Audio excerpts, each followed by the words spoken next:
Did you see over there? It was turned that way. Okay,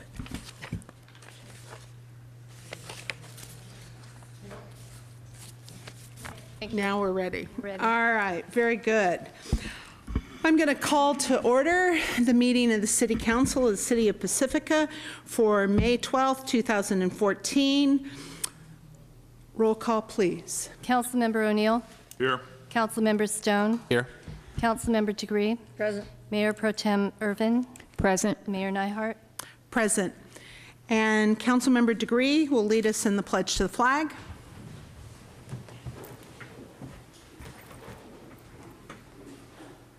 I pledge allegiance to the flag of the United States of America and to the republic for which it stands, one nation, under God, indivisible, with liberty and justice for all.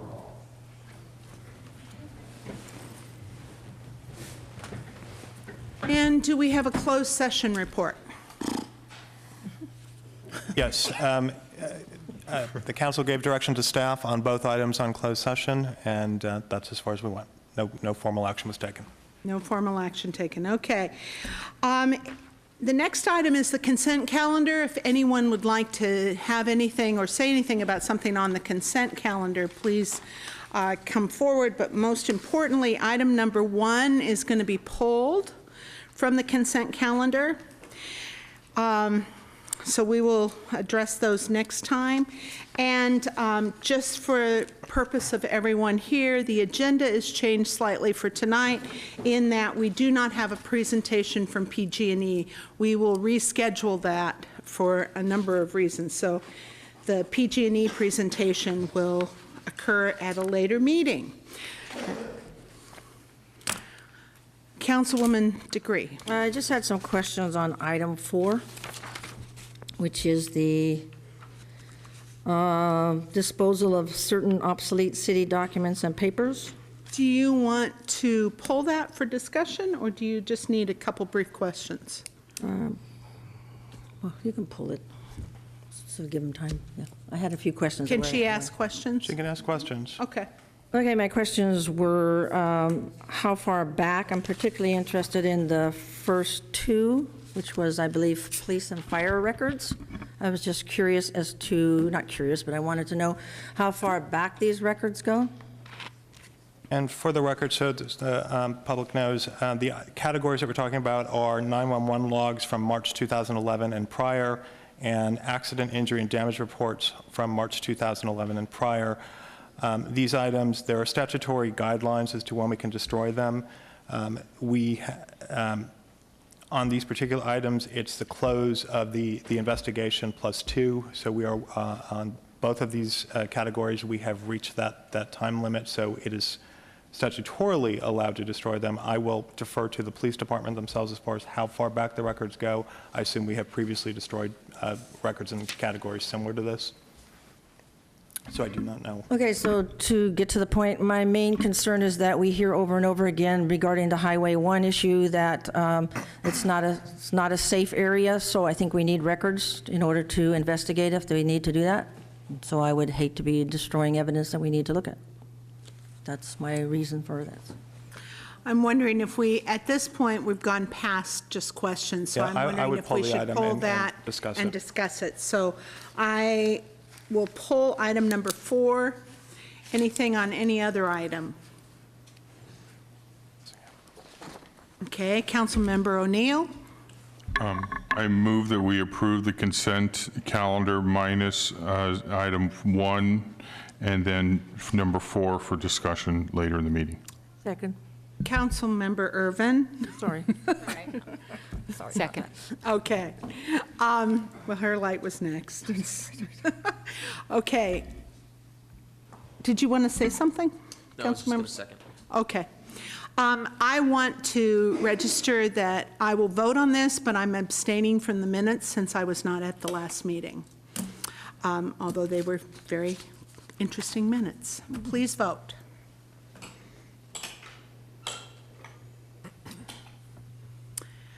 And that passes 5-0 with the abstention of myself on the minutes. And now I'm just going to take up item number 4 right away, so we finish the consent calendar, if that's okay with the council.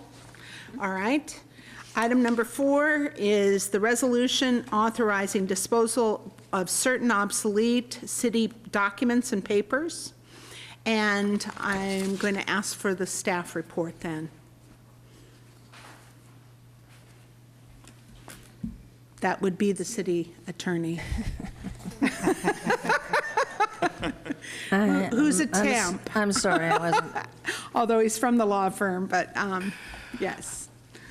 Well, I think it's a form agenda. So basically, we have received requests from both the Finance Department and the Police Department to destroy certain obsolete records. The destruction is governed by state guidelines, both statutorily and guidelines established by the Secretary of State. My office and I actually personally have reviewed the categories of records that were requested. I've asked the questions of staff that I thought necessary with respect to the legal requirements for destruction if they want to eliminate the records, and those were met. With respect to the questions that have been raised previously by Mayor DeGray, I would defer to the police department themselves and their representative as to how far back the records in question go. Councilmember Degree? Well, I don't know if Chief would want to comment at this point. And as I said before, I wouldn't have any problem normally, but if the safety on Highway 1 is going to be constantly brought up as an issue, then we need to have data to check on. So I wouldn't want to be throwing away and having to say later that, oh, that's gone. Jim Tossa, Chief of Police, City of Pacifica. Historically, we purge records on a regular basis, on an annual basis, based on dates. And as a city attorney alluded to, with these particular records, they have a 2-year rate. The rates vary depending on what you're destroying. While we wouldn't have the official record, we still have electronic records of accident rates, if that's specifically what you're looking for. That would go back for a period of time. So we would have some of those records on hand. And so basically the amount of time we're talking about is the last 4 years, the last 2 years is what we're talking about destroying today? It would be from 2 years previous to today, or from when the inception of the report. Before. And you're saying that that's electronically anyway, some data's on For that. a period of time, there are some electronic records available, yes. The period of time might be, well, that was interesting. Guys, they're in the shredder already. Excuse me? That was the elevator that I would never get on. Right. But anyway.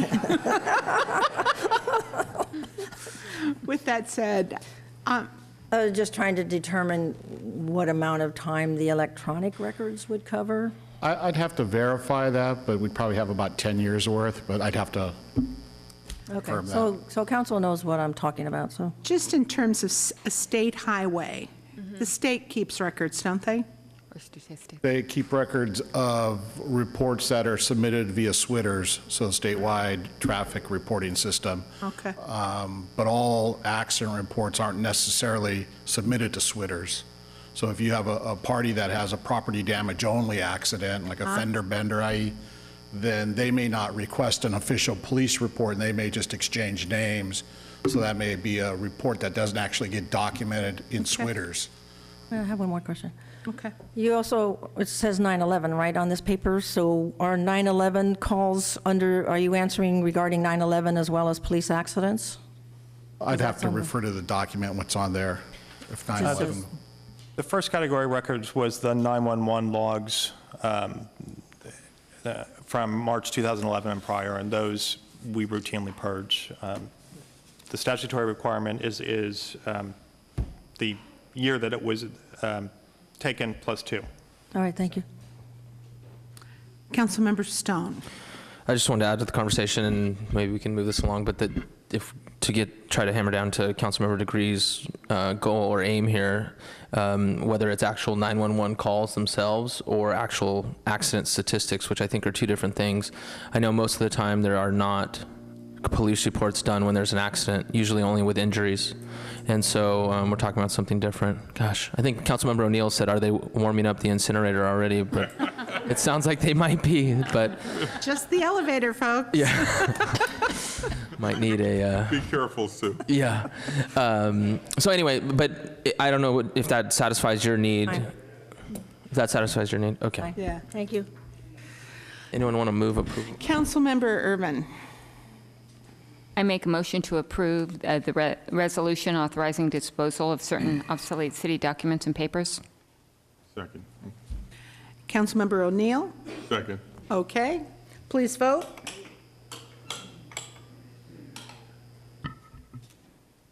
And that passes 5-0.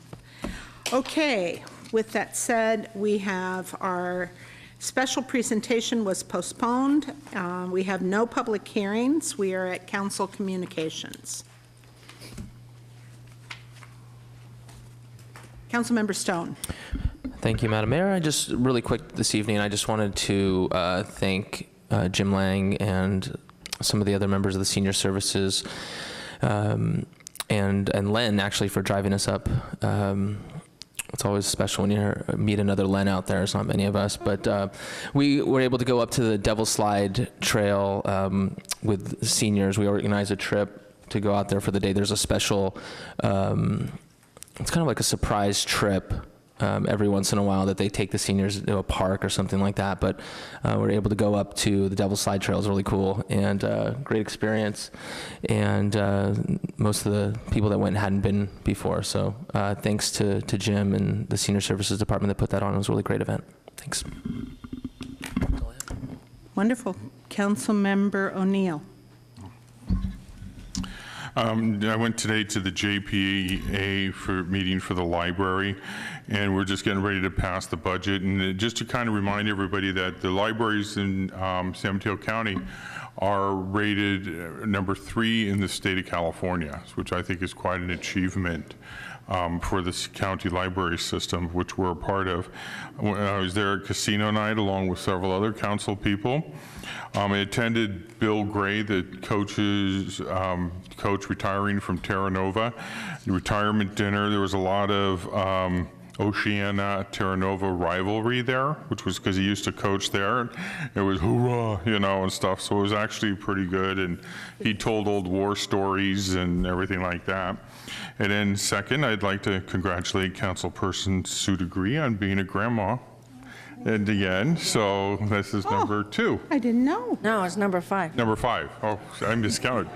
Congratulations. Thank you. Productive family. It's a second child. Okay. Thank you. Councilmember Degree. A couple things. I've attended quite a lot of housing meetings go on. Every year there's a housing week, and they really do pack it. Our county is very dedicated to affordable housing, so you'll be hearing more and more. We've had some really excellent meetings on that, so you'll be hearing more about that. There's never enough housing, so don't get too excited. Also, I'd like to see so many people in the audience, so I'll take advantage of that and remind people again that the Economic Development Committee meets tomorrow, which is the second Tuesday of every month, at the police department about 6 o'clock, I think it is. You can find all this on our city web. And the Parks and Open Space meeting meets on the third Wednesday. What else did I want to tell you? And the Airport Commission, we do the noise, and there's been an extension for input to the FAA, which I encourage you to go on our website and look for that. Noise is always a concern, and there's been a plea to have an extension of time for the FAA, so you can chime in there. I think that's covered it all. Okay, thanks. And Mayor Pro Tem. Okay, I attended the beautification meeting, and you'll be hearing from them tonight, so I won't say too much about that, but just we talked a lot about some of the progress that they had completed, the medians and things like that, and it was just amazing all the work that they've done over the past couple of years. So I'm really looking forward to hearing their report tonight. And also, there was a meeting. I'm on a committee for the League of California Cities for Transportation, Public Works, and Communication. And about 3 times a year, they have meetings where we all get together from across the state to talk about these issues. So they had a meeting in Ontario, and I wasn't able to make that meeting, but I just wanted to give you a real brief summary of things that they had talked about. And one of those things was H.R. 29. They talked about the passage of this bill, and it was basically a resolution signed by the Assembly, which stated the Assembly's opposition to the outsourcing of public services and assets. And the League is opposed to this because they feel like it puts too many restrictions on cities, and it's a loss of local control for cities. So it's kind of an important situation to look at. They also they created a water bond task force, and at this meeting, they added additional funding priorities, including water storage and water recycling and reuse, in addition to water conservation, groundwater recharge, stormwater capture, and watershed restoration. The League is going to pursue that these priorities are in any bond issue that may be coming, that we may be looking at this coming November or in future ballot measures. And that's about it. Okay, and I am, I could talk about CCAG, I could talk the City and County Association of Governments, I could talk about the Association of Bay Area Governments. I would ask council to give me any kind of thoughts they have about priority development areas, because that whole process of choosing them is going to be looked at, and if your input now should be a good one, but we'll get to that in the future. The main thing I want to say to everyone and to the audience is that I have been diligently looking at a number of items and working with Chief Tassa to come up with some plans about how we can work with the county on better mental health response in our communities.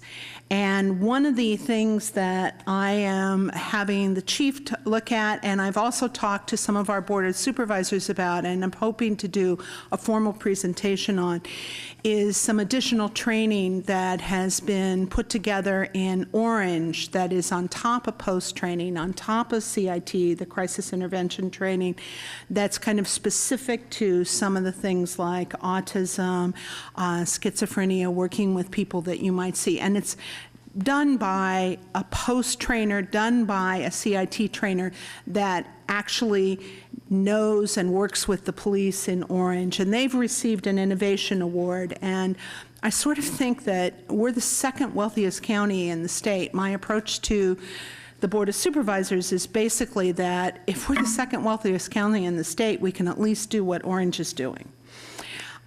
In addition to that, I would like to talk about, we have a SMART team, which is, and we have a team for homeless, for people for response to homeless. We don't have that middle team with a real mobile crisis for mental health. And we have funds that are available now from the state that I would like to see the county go after in that regard.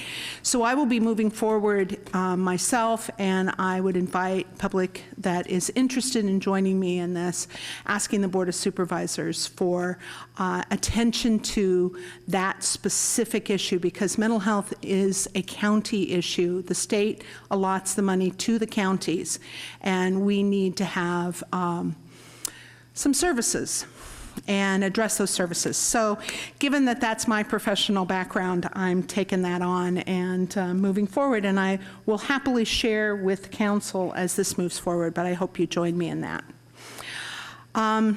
Anything else from council? One other thing. Okay.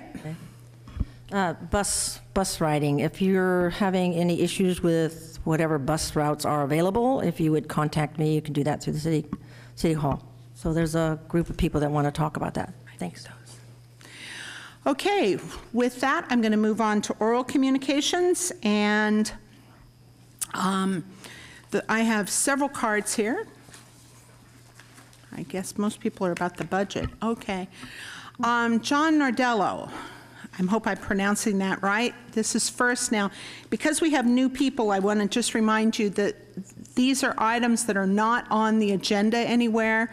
You have 3 minutes, the light comes on, but it's usually, it's the yellow light first, and that means you have a minute left. Don't stop with just the yellow light. You're talking to the council in general about issues. You're not speaking to the public, and you're not speaking to any individual council member. You're talking to all of us about issues that are not on the agenda. And with that, John Nardello, followed by Carol Kane, followed by Tom Clifford. Okay. Go ahead. I'm from Pacific Skies Estates. You know we've been battling a massive rent increase, and I'm just going to read this. I'm going to thank the hearing officer that we got from JAMS, Judge Garcia, the Honorable Judge Garcia, retired, for having insight to know that the first application applied for was incomplete, and almost 4 years of documentation was not included and apparently missing. Could not be found, even though all documents were mandated through our rent stabilization ordinance to be kept on file as long as this ordinance exists. Their own CPA couldn't even explain it, why they were missing, or their formula that was supposed to be for their profit margin or whatever they want to get out of this. It doesn't fit in with their formula so far. Now, miraculously, we didn't think this was going to be the first round, but we won that round. Now they've reapplied for a second application, and it looks like miraculously these documents have appeared with the new application, which seems kind of suspicious to me. I hope the city has access to a CPA of their own and will review this with scrutiny. This new application, and the copies are sent to all of us, the last vestige of homeowners in the park, is very confusing, and I need a CPA myself just to understand the logistics and the economics of what their formula is for this park. I want to thank you for your time and your help with this. It's not been an easy journey. We did not ask for this journey. We just wanted to live in peace like we have for some of us 30 years or more, and we've tried to do so in the past. So I just hope you scrutinize the second phase of this rent increase for us at least and see if it's legitimate. That's all I have to say. Thank you. Thank you. Carol Kane, Tom Clifford, Todd Schlesinger.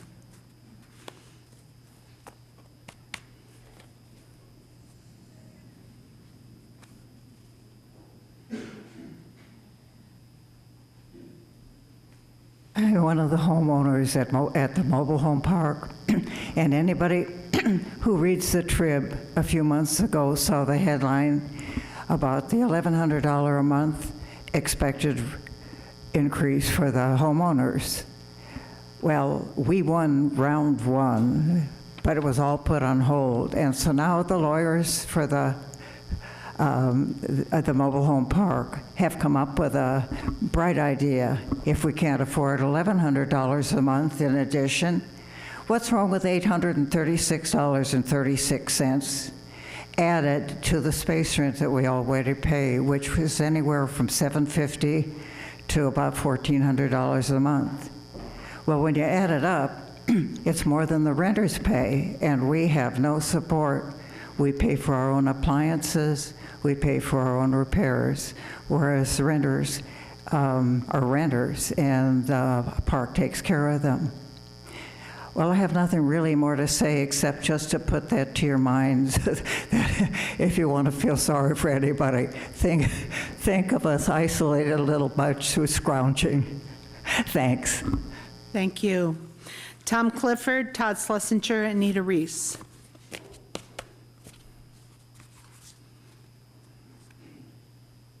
Evening, Council. I have two things to talk about. One is I would really like for the agenda to be published before 4:30 on Friday. It's a little hard to go through everything that's in the packet and come in here and actually sound like I know what's going on. And in terms of Monday, staff is often busy and can't answer questions. So you get it Friday, and then here we are Monday night. It's a little brief for the public to deal with. And second, I rode up on that elevator. Please have somebody look at it. Thanks, Tom. Todd Schlesinger, Nita Reese, and Lynn Adams, and that's all the cards I have for oral. Todd Schlesinger, Linda Marr, you guys know why I'm here tonight. Unfinished business. Marianne, if you're going to lecture people about what's protocol and what's not, you better get it right, because you're way off base. And I'll tell you why. And this is just the simple part. And that is, you have to advise the audience they can't say a word when someone's up here. That's a violation of the protocol of any public meeting.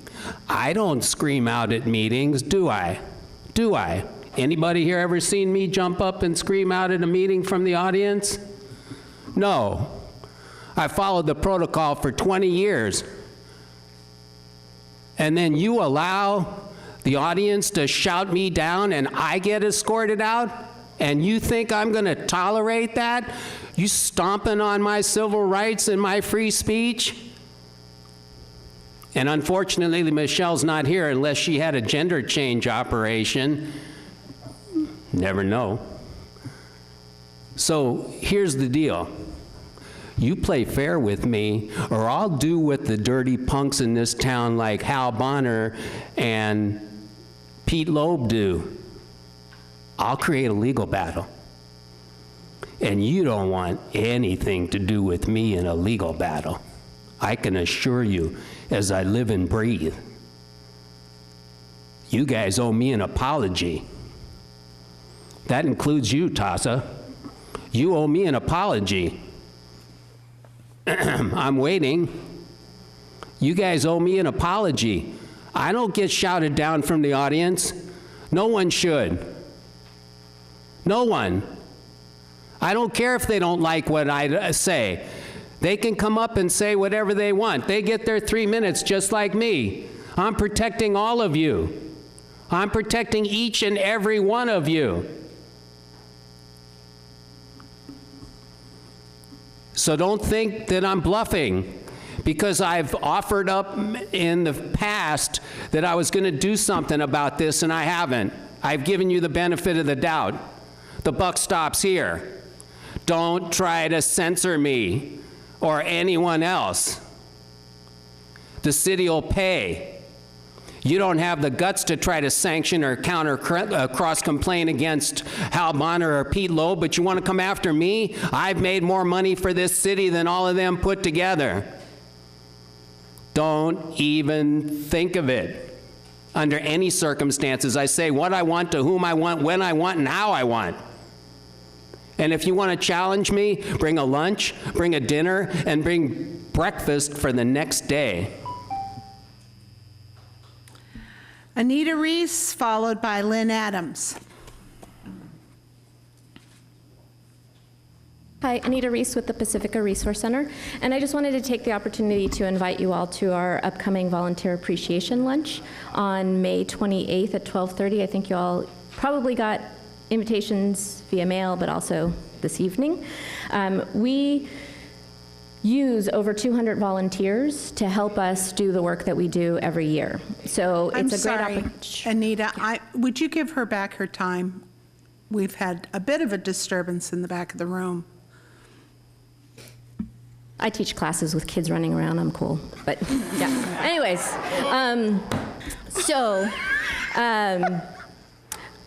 we use over 200 volunteers every year to do our services, so it's a great opportunity to hang out and not actually do work, although we do put everybody to work afterwards because it's also our family harvest day. So it will be on May 28th at 12:30 at the American Legion Hall. We've also completed our regular tax season, and as of April 15th, we prepared 106 tax returns, more than we ever have over the last 3 years, bringing in nearly $130,000 in refunds and saving folks nearly $25,000 in fees. And this year, we won a United Way of the Bay Area competition. with other free tax preparation sites throughout the Bay Area for the highest percentage of savers over the tax season. So we're really excited. The prize is $250 for our volunteer appreciation lunch, so it'll be even more fun. We're also enrolling families in our back-to-school programs starting after May 28th. And in this program, folks can sign up and they get help with backpacks and school supplies. We do our best to bring and to put together age-appropriate school supplies or grade-appropriate school supplies so that they don't have to come back to school without all the other supplies. Even though they're not required to bring them in, they still, it's always great to be able to offer that service. And we have a limited number of bus passes for youth as well for the summer. So thank you. And I'm also available for questions later on. Thanks, Anita. And Lynn Adams. Hello, Council. Hi, City staff. I just wanted to congratulate the City of Pacifica on an amazing Earth Day event. I know it was 3 weeks ago, almost, but I wasn't able to make it the following Monday.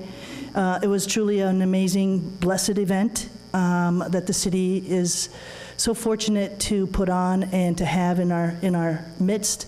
The outpouring of support from volunteers, from community groups, from businesses, from city staff and workers, and even from people out of town who come over because they want to do something for Earth Day. It's really capitalizes on a day that's special and makes it truly amazing. And the EcoFest was quite amazing. We had about 1,500 to 2,000 people come do the EcoFest. The booths were fantastic.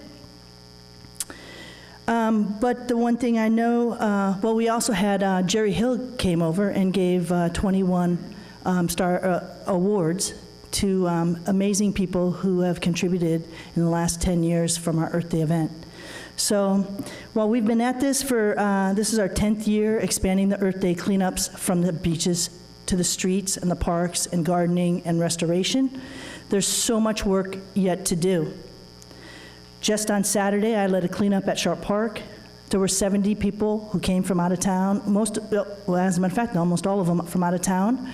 We had a group from St. Francis Lacrosse team, Menlo Park, a whole team, and Westboro Middle School brought about 40 students, junior high students, and we had Terra Nova high school students who came to guide those kids and take them around and teach them how to find litter, because believe it or not, we're accustomed to walking over it unless we take the time to start figuring it out. So they found 41 pounds of disgusting trash, filled up a big red bag, one sniff, and you'd want to run. And yet this is what we give our ocean life and our sea life and our shore life. This was the habitat that we leave for them. And we had 5 pounds of recycles. Among the stuff that was counted, we counted 780 cigarette butts, 62 caps, and 52 lids and straws. And yet our work is not done. Today I just came in from that parking lot and I picked up a bottle that was just carelessly discarded. So it kind of shows that we have a lot of work to do. We've come a long way, but we're not there yet, and I think it's really important that we keep our efforts focused. And we're happy to say that we just won a Chicken of the Sea Award for $10,000, of which we plan to spend on a good portion of it on cigarette urns. Thank you, Lynn, very much. I just wanted to tell the council that I typically do a short form of the rules during orals, but I will begin reading the whole thing, just so we have it, because it's in your agenda. And it ends with the person can be ordered barred from further attendance, and it's in our ordinances. With that, we will move on to item number 8. I was being the gentle person, now I'm going to be a little firmer. Item number 8 is and this is our first of 2 committee and commission reports that we will be having, and This one is Park, Beach, and Rec Commission's annual report to the City Council. Good evening, Madam Mayor, council members. I'm Michael Perez, Director for the Parks, Beaches, and Recreation Department. As you recall, last year, the council adopted the resolution providing for appointments, terms, reporting, and reorganization requirements for commissions and committees. And part of that was that commissions and committees would now do annual reports. The Parks, Beaches, and Recreation Commission worked on their report for the year for 2013 just recently at a couple meetings, and we had a subcommittee as well. And tonight I'd like to introduce our chair, August Murphy, our chair pro tem, Cindy Abbott, and Commissioner Deirdre Finnegan, and they'll be here to give the report. Thank you, Director. Good evening, Madam Mayor, council, staff, members of our beautiful gem by the ocean. Parks, beaches, and recs. What do we do? Here's a little description of the purpose of the Parks, Beaches, and Recreation Commission. Basically, to recommend and advise council in regards to things related to parks, beaches, and recreation, and it's the planning and implementation of programs to promote all those different activities. Advisory duties include act in an advisory capacity to the council and to the staff, and in all matters that relate to PB&R. For example, of this, we convened a subcommittee to look into the possibility of turning Sharp Park Beach into an official off-leash area for dogs, and we started communication with the city of San Francisco, and it's an ongoing affair. We haven't finished with it yet, but if we do come up with recommendations for that, we would certainly present that to council. Also, Commissioner Abbott and Commissioner Sambralo served on the Fireworks Task Force Committee, which, you know, obviously provided information to council. We also focus public attention upon the need for all our beaches and parks and recreational programs and to promote such.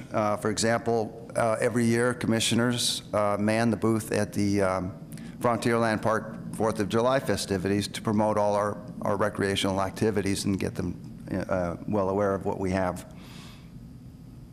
We also make recommendations concerning the beautification, development, and improvement of parks, beaches, and recreation services.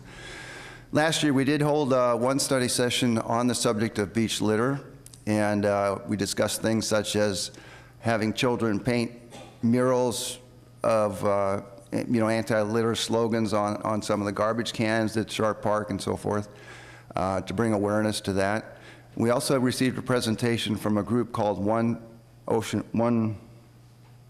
One Ocean, which provides beach cleaning stations. And in the picture to the left, you see a box, and in the box is coffee bags. And the idea is that people would take a coffee bag, go pick up litter, deposit the litter in the trash can, and then put the coffee bag back into the container for other people to use later on.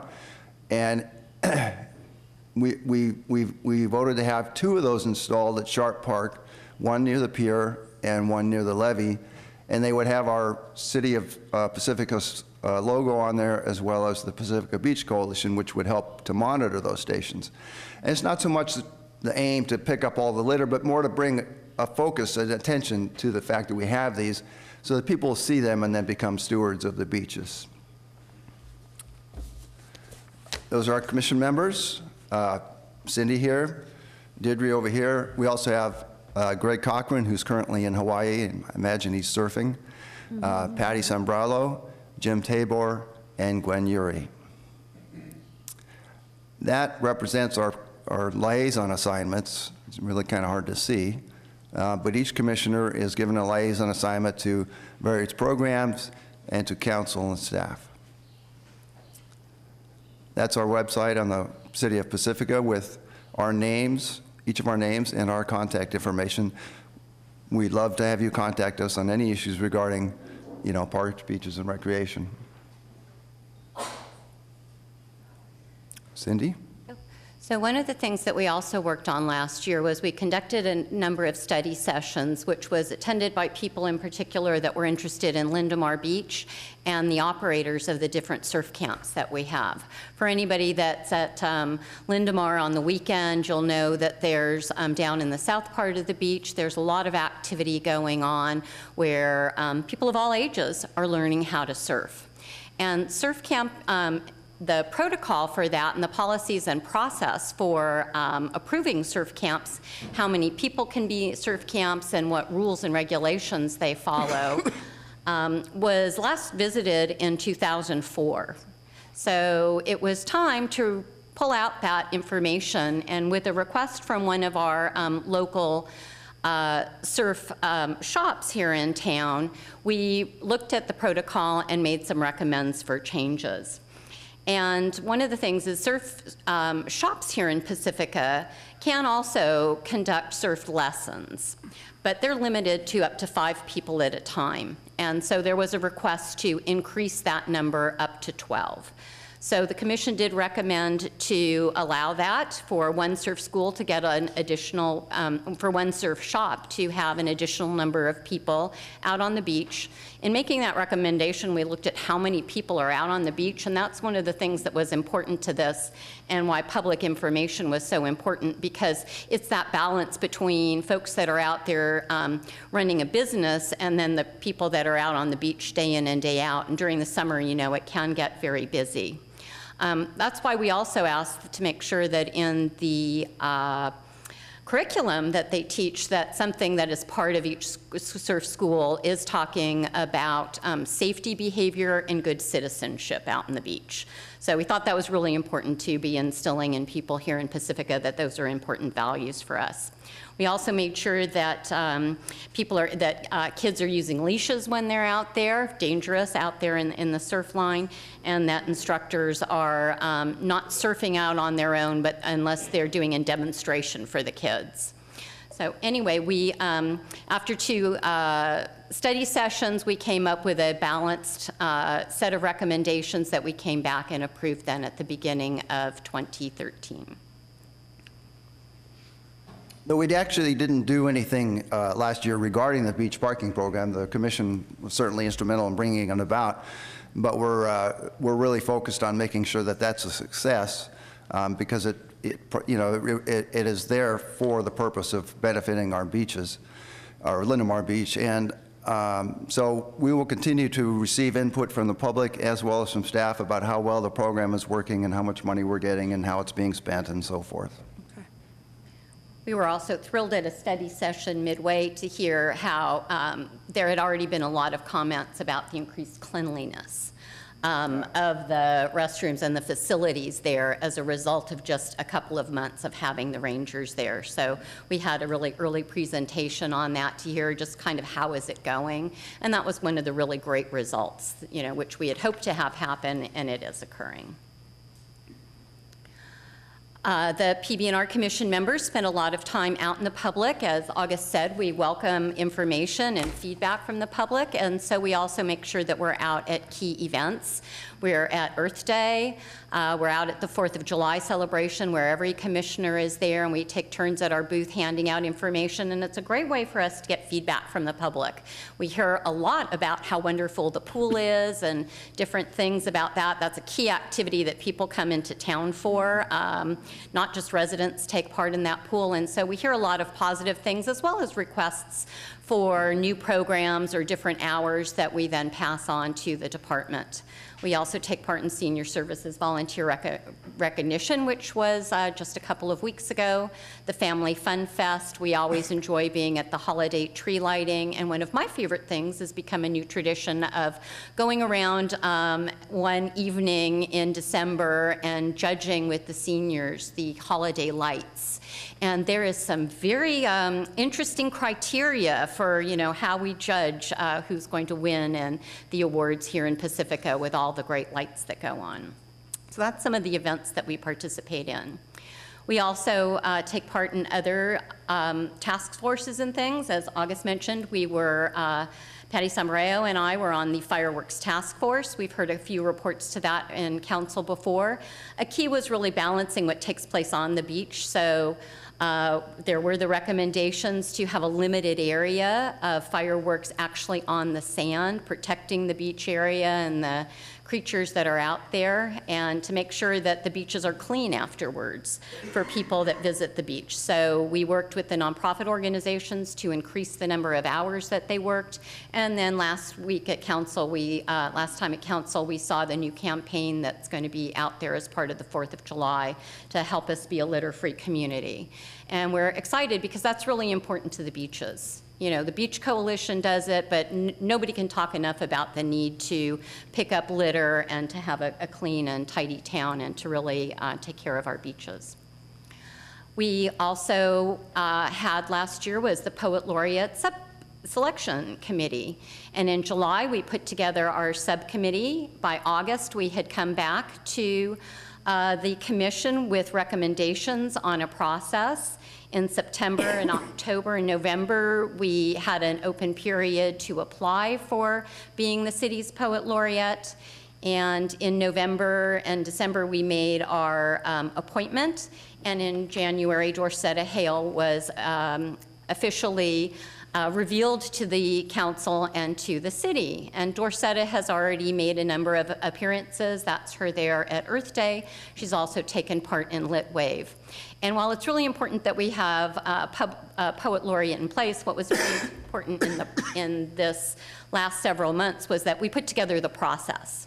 And there wasn't a process before. We had had a Poet Laureate, but there wasn't an ongoing process that could be repeated every 3 years as a new person comes up to fulfill that role, and we now do.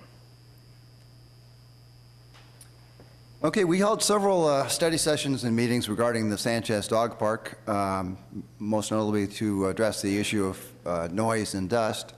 And we recommended several things. First of all, we closed the park for an additional day last year, so it's now closed on Saturday or on Tuesdays and Sundays.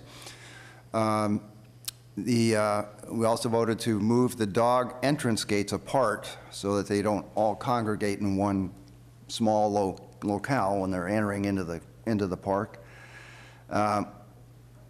We voted to install slats in the fencing to help maybe with the noise, install a sprinkler system to help with the dust control, and we also took measures to increase the signage in the area because some people complain about people speeding through the parking lot. So we wanted to put some more speed limit signs in there, as well as people using the field as an off-leash area. So we voted to install some signs, more signs to curb your dog and leash your dog. You know, we're working to balance the needs of the community on this issue. It's a work in progress. I'm sure we'll have more meetings, and we will address this issue even further. And that's it. Commissioner Finnegan, do you have anything to add since you're here? Okay. Well, we look forward to working with you, you know, on maybe a study session on our goals and future and what we can, you know, maybe work on in the near future. We look forward to public input. We can, you know, our information is on the website. You can contact us directly, or you can come to our meetings, which are on the fourth Wednesday of every month, right here at 7 o'clock. Any questions? That's exactly what I was going to ask council, if they had any questions of you. Councilmember Degree. I missed when you said, did you say it was closed Sunday? Yeah, the park is, it was priorly closed on Tuesday only, but then we decided to close an additional day to, you know, give more quietness to the neighbors. Thank you. Right, and a key time, of course, when people are home is on the weekends. So we're balancing that with one weekend day open, one weekend day closed. Okay. Mayor Pro Tem. I wanted to thank you guys for all the work. You do a lot of really great things for our community, a lot of fun things, but you're also involved in some things that are a little contentious and difficult, like the dog park we're having some issues with.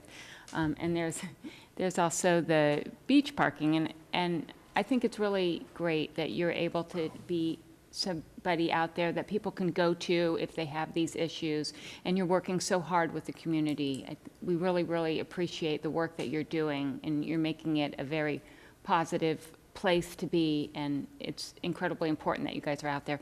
And I was just wondering if you had any, comments to us in terms of feedback. Are you getting the necessary feedback that you want to? I'm looking at you because Kathy's looking at me because you got to talk into the microphone. I think I would know that by now. I'm trying to get you to just I thought I had something between my teeth. No. Okay. I was willing it in front of your mouth, all right, and I was trying to figure out what to do. So I was wondering if there was any feedback that we can give you. Do you feel like you get enough feedback from us to know what direction to take? And I know, Cindy, I think you had mentioned before that you wanted to know about communications and the committees, if you want to comment on that. Well, I think we're just looking forward to this as being, the first report and kind of starting that dialogue with you, letting you know what we've been working on, making sure that you're aware of some things. We all get so much information to read. So while our minutes are published and things are out on our website, there's just not enough time in the day to do that. So to be able to be in front of you and to present in front of council is really important. And as August mentioned, we're hoping that there will be a time where we get more direction from you. We know that during council meetings, some things get passed to us that then we start working on. But we'd love to know more about what you're interested in having us focus our attentions on in the coming year. Thank you. That's great feedback. I wanted to keep this part to questions because I was going to ask if there were any cards from the public, but I do have just a couple. Poem, was the poet laureate going to come back with a city poem? I hadn't heard anything. Oh, yes, she will do that. Okay, you'll keep us informed. And then the vote on the changes on the dog park, do we have funding for that? We actually, some of the monies is funded as Pooch has provided some funding to us for a number of projects that we're looking at what can be completed with the balance of their funding. Additional money? Not for everything, but we have about $9,000 that was donated to PB&R, and we're looking at how to handle that. And I'm sure I staff don't mean can to do not more, look too. at you, but I'm looking at Right. Van and Mike going back and forth over there. Right. There's so that money, it was donated specifically for the dog park, good. because that's the intention that Pooch raised for it. And then some additional projects will be handled by staff. Right. I don't think all the money is there. Okay, I just want to make sure we're on the record with that. Right. All right, is that correct? Yeah, Pooch has donated $8,000 to us. They apparently have a little bit more, but we haven't received the rest. But we have $8,000 from Okay, them. great. Additional question? Councilmember DeGray? Well, they asked us a question, so I'd like to answer the question. To hear maybe next time the report from the youth, you have the Youth Advisory Board, or YAP, or what does it stand for? That's under PB&R, correct? Under the staff. Yeah. If we could have one of the youth members Yeah. give an update. Thanks. Great. I have no cards on this item. Anybody? See no one? I'm going to bring, Oh, Tom hand is up. well, there were no cards and you're not moving.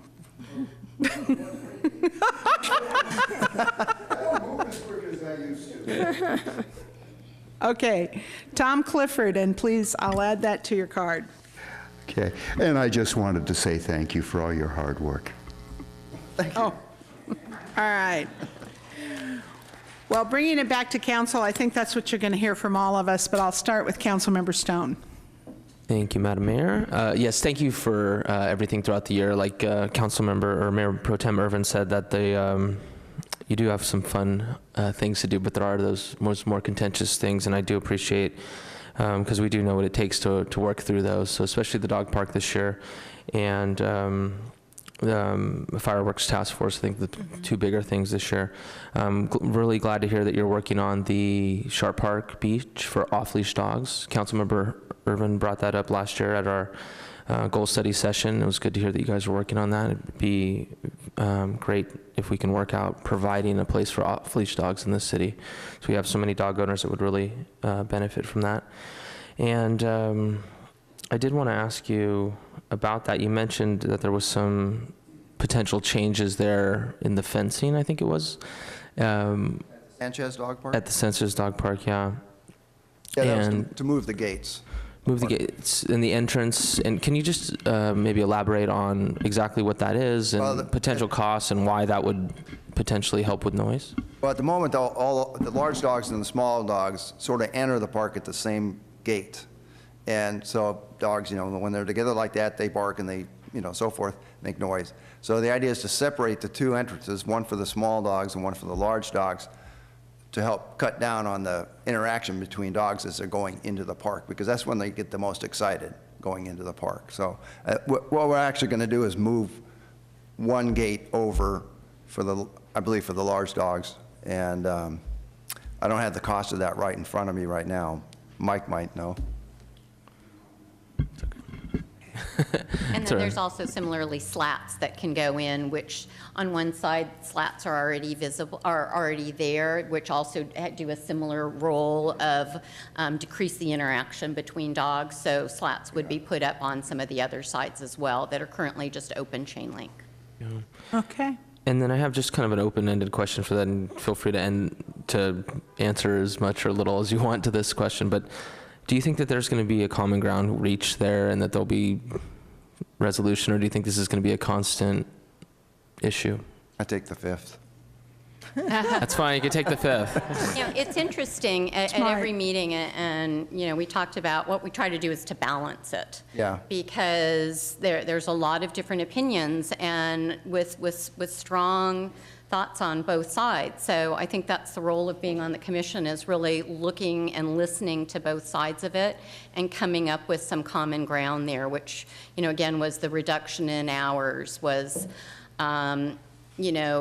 reducing hours, with closed days, and really hearing people and trying to come up with solutions. In talking about it, it could seem really big, but then it narrowed down to noise and dust. We have had an acoustical engineer come out and do sound studies. So we've done a number of different things to really understand it. Now, that doesn't mean that the individuals there, that live by there might ever be 100% comfortable, but then there are also, when you go, you see people there in the community that are very happy with their dogs there. So one of the thoughts is with having Karen, you just mentioned some of the outcomes of the beach parking. Part of that is that more enforcement is taking place with off-leash dogs on Lindemar Beach. That was part of it. They're not allowed there, and so that has maybe moved a few more people up to Sanchez Dog Park. So that's why we're looking for, are there some other places that we could go as well to spread the dogs around and have different types of environments for people and their dogs to enjoy. And actually, the subcommittee on Sharp Park actually was a subcommittee originally formed to look at additional locations. Right. We just sort of narrowed in on Sharp Park because it used to be off-leash officially, and it would seem like it would be the least cost to re-implement that as an off-leash area. Yeah, and just to add on to that, the toughest part of that is probably going to be working with the city of San Francisco. And to address your question, I think that will everyone be happy ever? No way. But everyone is getting something that they want, and so for us to just do our best to reach a happy medium for the most amount of people.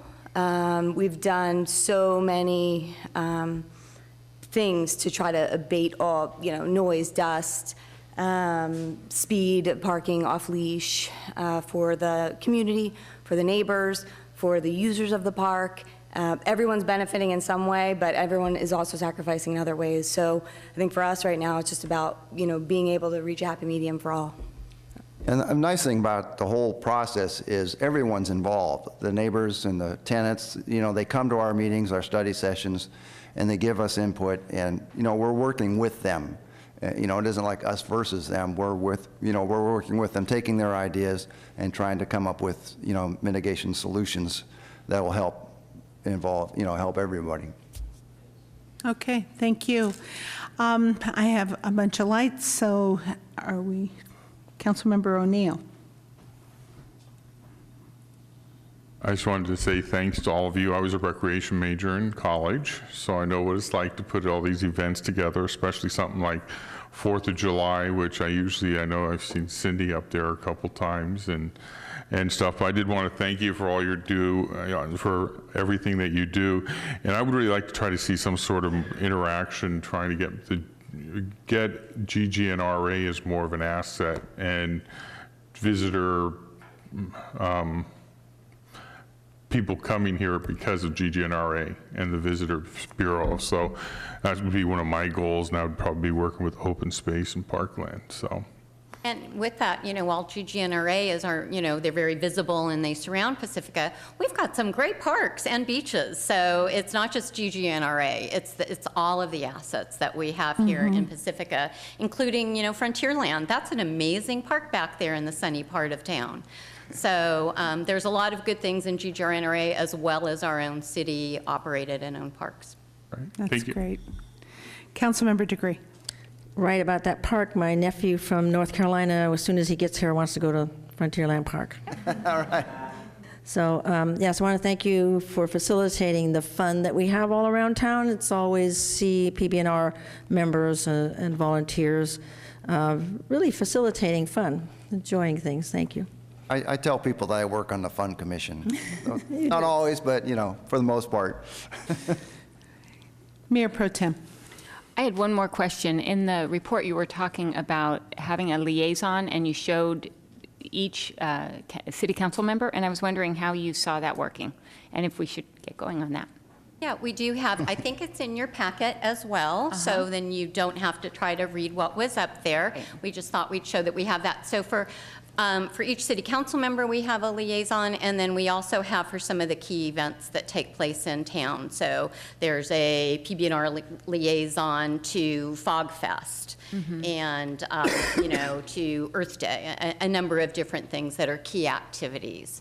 And so we do reach out and let people know that we do that. Again, it's part of how we want to make sure, we thought it would be really good to make more visible to everybody so that you're aware of that. And Mr. O'Neill, I will be reaching out to you to have a good time with my council member that I'm liaison to, so as I'm sure everybody will be. And again, that's one of the ways that while it's hard possibly to schedule a study session with everybody and with how hectic the schedules are, that's another way that we can get feedback and bring it back to the commission. Yeah, there's been no real clear-cut, guideline as to how the liaison works. I know previously Councilmember Degree and I was liaison, and it was kind of like a hey, things are going cool, great, okay, what else, what's new? But if, each council member prefers a more formal process or engagement or, I don't know, text messaging, we can do that too. Yeah, so we look forward to kind of making that happen, and it could be on a one-on-one, or if we wanted to set something up, as a standard process, we can also do that. Yeah, and we will be careful, though, because it was a couple of years ago when I was a liaison with Mary Ann that then I ended up getting involved in Best of the Road. So sometime liaising can turn into whole other another events. Job. So, that is true. I wanted to thank you also and say that that was an excellent report, and it's exactly what we want because we want to know what's going on. I don't think your job is always fun. August, I hate to disagree with you. I think you guys handle an amazing amount of community involvement, and I just want to acknowledge that and acknowledge that as much as I want to double and even triple your salary of nothing, it behooves Well, it sounds us. better than what Mike was. He was going to only give me 10% increase. Yeah, well, there you go. So Open Space and Parkland Advisory Committee, I see that top on the list, and I just want to mention one thing, and that is that the management plan for GGNRA is out, and I appreciate that the Parklands, the Open Space and Parklands is looking at that right now, but I also like more input, so feel free and give me what you think is your opinions about that. I appreciate it. I also wanted to just say one last thing. I agree with you, Cindy, with more people coming to town for Devil's Slide, getting our other parks engaged in some way, what we have to offer here in Pacifica would be a good thing. So thank you. Thank you very much. All right, thank you. All right. And our second report, item number 9, is our Beautification Advisory Committee's annual report for FY13-14. And they're going to switch out up here, and we have some handouts and some slides and all kinds of things. And what, we get the whole committee? All right. Thank you. Senior guy. Huh? It's our senior guy. Very good. Oh. All right. Give me. Sorry. Okay. Just say yes. Yeah.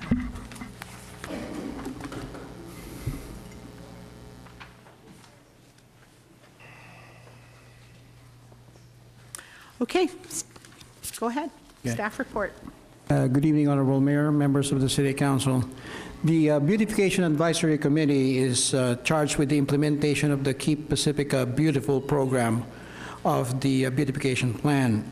The BAC, through its chair, Ginny Jaquit, excuse me, the BAC members, through its chair, Ginny Jaquit, put together the report that is about to be presented to you tonight. It highlights the functions of the committee as well as its accomplishments for the initial year that it's been working. As the staff member that's assigned to the BAC, I just want to take this opportunity to express my thanks to the members of the committee. It's really a great feeling to be working with such dedicated members of the community, and they truly keep Pacifica beautiful. And with that, I'd like to turn it over to the chair.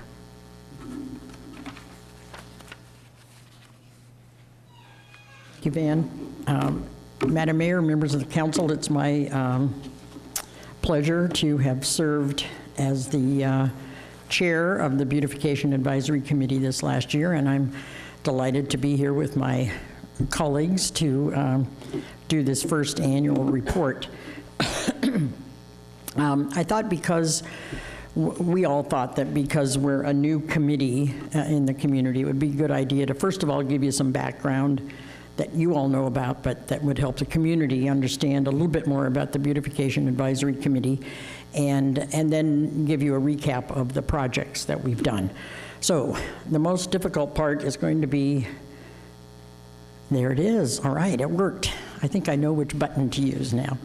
I first of all want to introduce members of the Beautification Committee, besides myself as chair. Wendy Santiago is vice chair. Patricia Huntalis is a brand new member appointed just this last March or April. Dave Martinez is a member. Florentina Mazzoni has been a member this last year but unable to continue, thus the vacancy and Patty's appointment. And then Mike Mooney, who you all know. I'm sorry that Mike isn't here this evening, but many of you, I think everyone knows Mike Mooney. So, and I also want to acknowledge the great input and assistance that we get from our council liaisons, Marianne Neihart and Karen Irvin. So I think you have copies of this report, of our actual report and of this presentation with you, along with a list of project areas. And I would mention to members of the audience who are here that there are copies of the reports in the back of the room if any of you would like to take them with you, and I hope you will. Cindy mentioned Best of the Road event that happened 2 or 3 years ago, and this whole effort is really an outgrowth of that contest that we went through. And as a result of that, in, I think, 2012, a beautification task force was established to create a plan for beautifying the community in general. And this advisory committee is an outgrowth of that particular plan. So our charge has been to promote, coordinate, implement, and evaluate the Keep Pacifica Beautiful program that was created as a part of the Beautification Task Force report. And so in that capacity, we solicit and coordinate our efforts with community groups, businesses, and individuals to adopt beautification sites that have been identified within the community and to actually implement complete revamping of the site. We also assist with all of the design projects for each of the sites. And at this point, I want to acknowledge the efforts of Wendy Santiago and Dave Martinez, who have worked diligently this last year above and beyond our monthly committee meetings to work with the groups to design the projects and to figure out the plant materials and to design irrigation systems, and work very closely with the Public Works Department to make sure that we're all moving in the same direction. I also want to acknowledge Mike Mooney has worked equally as hard and has worked at putting together the sign design for us. So in addition to that, we serve in an advisory capacity to the Director of Public Works, and we coordinate efforts with city and state agencies to ensure that we're complying with all of the appropriate ordinances and policies and so on. So our real, whoops, I did it. There. Our real focus is through volunteer efforts, and I want to highlight through volunteer efforts to beautify and unify Pacifica, especially those main thoroughfares, entrances to the city, and high-profile areas that will, first of all, improve the overall look of the community and really enhance the community environment. So that has been our focus this last year. And in doing so, the initial thing that we did was put together a series of guidelines and sort of policies about how we would focus and how we would move forward with the beautification projects. And so our initial practice was to encourage as many volunteer groups, either individuals, community organizations, or businesses to adopt beautification sites. And I think in your report you have a list of the 22 beautification sites that we are in the process of developing. So one of the most important things we've done because, well, anyway, one of the most important things we've done is to incorporate and utilize environmental landscape practices in the development of each of our projects. So a couple of things that means right off the bat is mulch, mulch, mulch. So that's Dave's byline, actually. And so we work really hard to utilize practices that are environmentally sound and practices that help to in which we utilize drought-tolerant, low-maintenance, native landscape materials so that we keep the cost of water down. We also incorporate drip irrigation and water-efficient systems in all of the landscape areas. And we continue because, as I will explain, a part of the project is not just to beautify the area, but also to continue to maintain it in an environmentally sound and appropriate way. So in terms of that, just so that there's clarification, if an organization or an individual or a business wants to sponsor the development of a beautification site, the sponsoring agency will work with the Beautification Advisory Committee to design, prepare, plant, and install the irrigation system in accordance with the plan that's been approved by the Beautification Committee. They will also cover the cost for the landscape materials and all of the irrigation materials.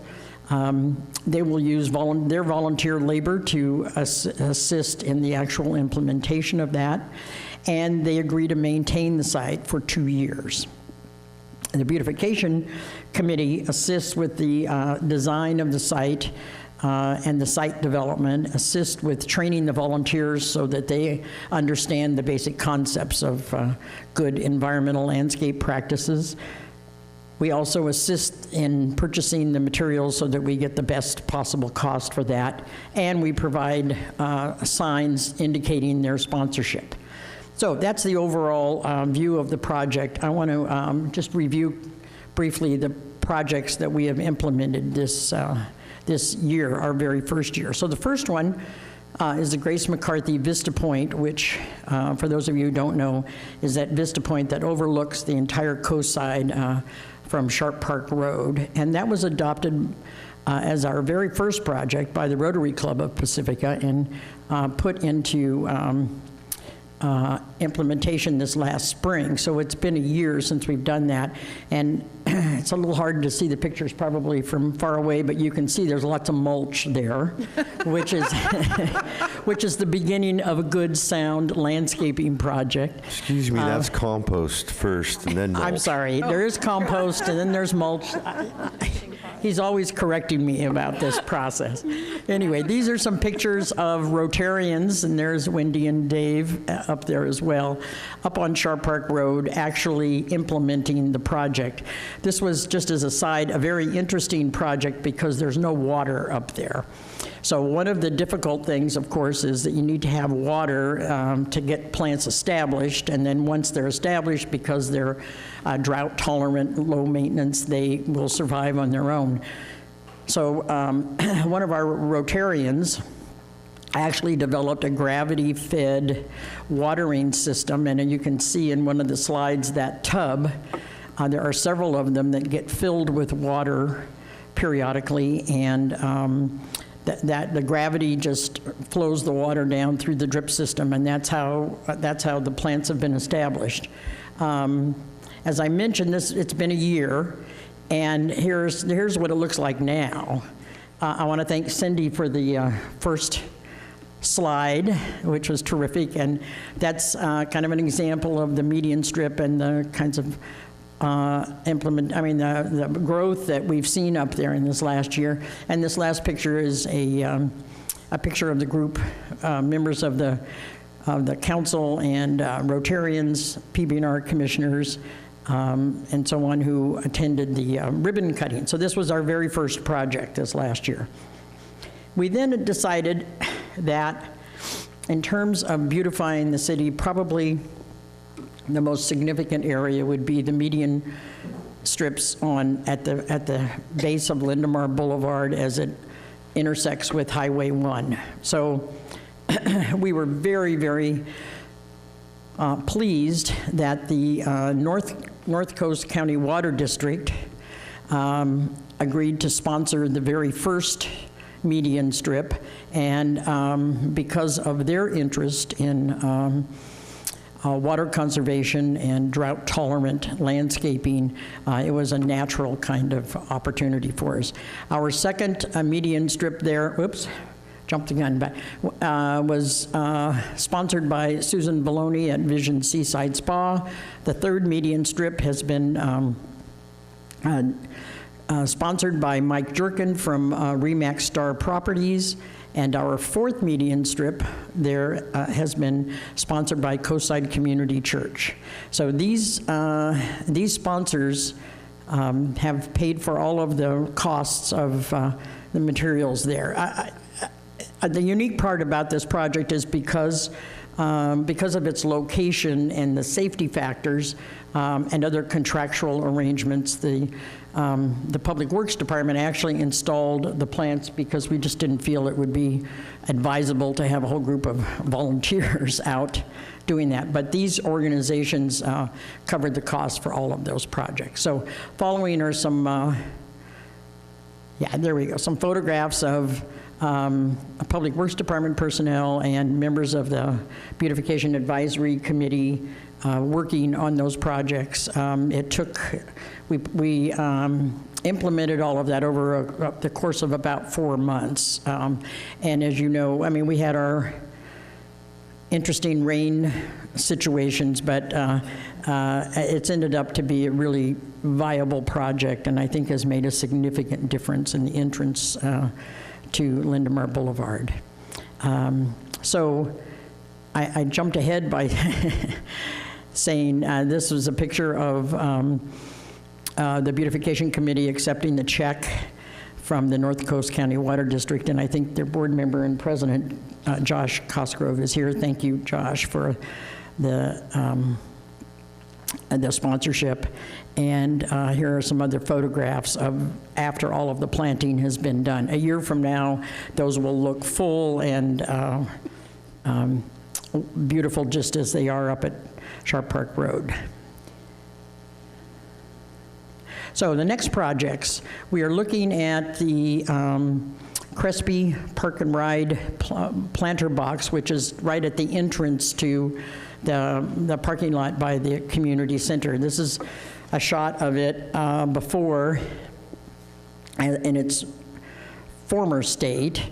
We had the opportunity for an Explorer Scout who volunteered his services to come in as his Explorer Scout project and generated about 10 or 12 scouts to come out and completely clean up the area so it's clean and ready to go. We're working with Beta Sigma Phi to perhaps begin that project later on in the fall, which will be the really appropriate time for planting to ensure that the plants are established. So that's our next project, and then we will move on to others. I want to say special thanks to all of the sponsors in the program. As a first year, we completed 5 projects, and I think we're all very, very pleased about that. Especially thanks to all of the volunteers who've worked in the project. To the Department of Public Works,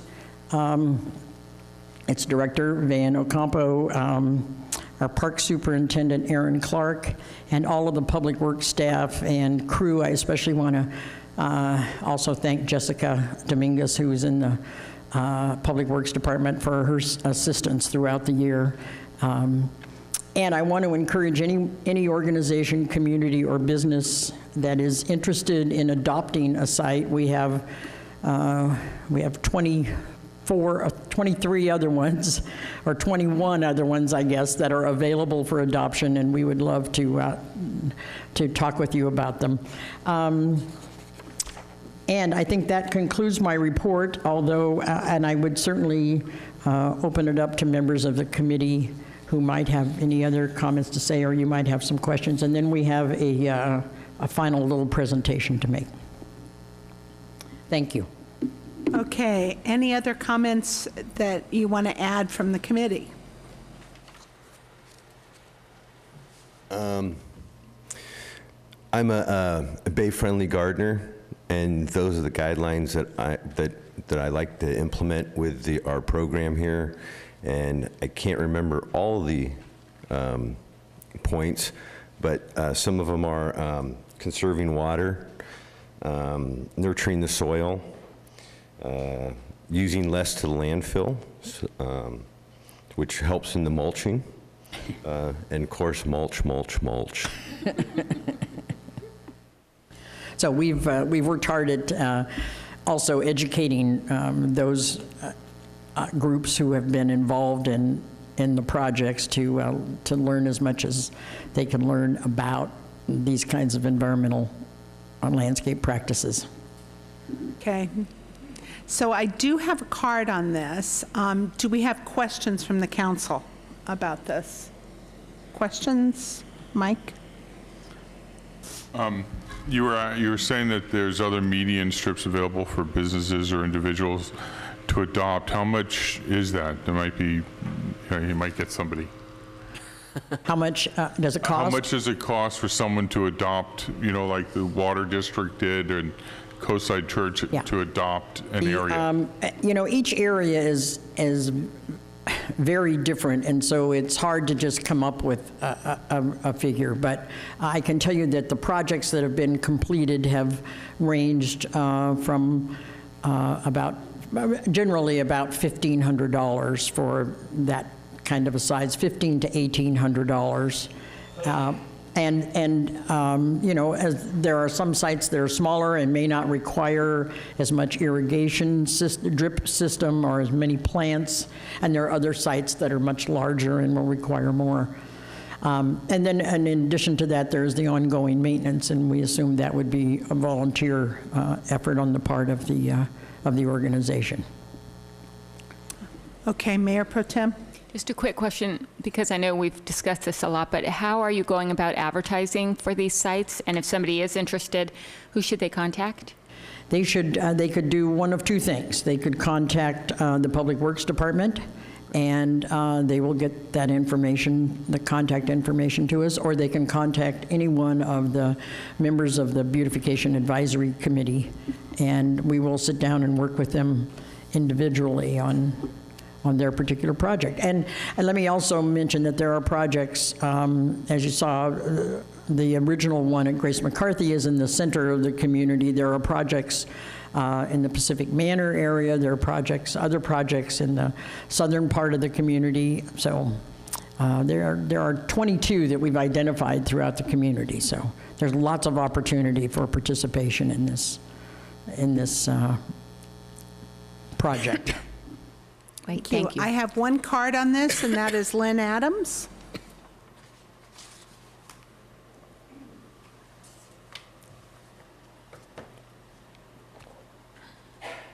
On behalf of the Pacifica Beach Coalition, we'd really like to thank Ginny and Dave and Wendy and Patricia.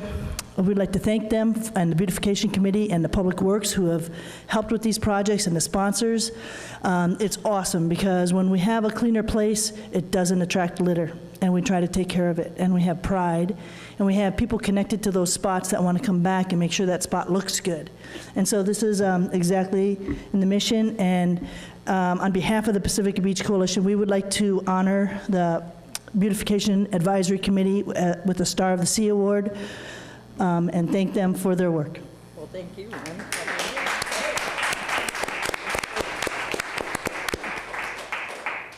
Well, there you go. So if there are no other questions? Well, we're going to have comments. You know, these lights go off up here. Okay, Councilmember Stone. Thank you, Madam Mayor.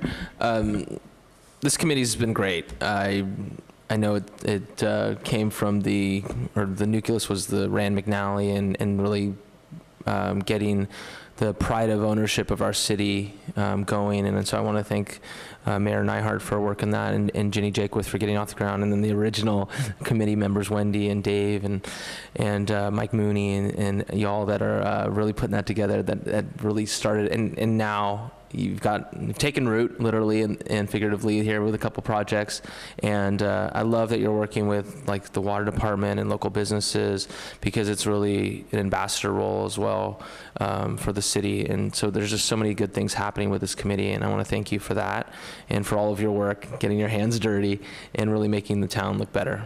Thank you, thank you. Mayor Pro Tem? Okay, again, I'd just really like to thank you all for the amazing work that you've done. It really is such a beautiful addition to our community, and it really shows. Everybody loves it. And two of the things that I really admire about what's been going on, one is the sustainable nature of what you're doing, the drought tolerance. All those things are so great, and I really want you guys to be recognized for your talents in that area, because it really, during the middle of a drought, this is so perfect for our community, and it shows everybody else in the city what we can do with our, I'm looking at some of these thinking, I need some drought-tolerant plants in my own yard. So I think it really does get people thinking about what they can do and all their different options. It's just beautiful, and you've worked really, really hard.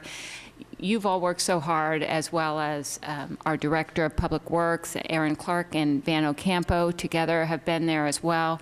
So just thank you so much for all you've done. And one of the other things I really admired listening to you is the project management that's going on. A lot of these projects are regional.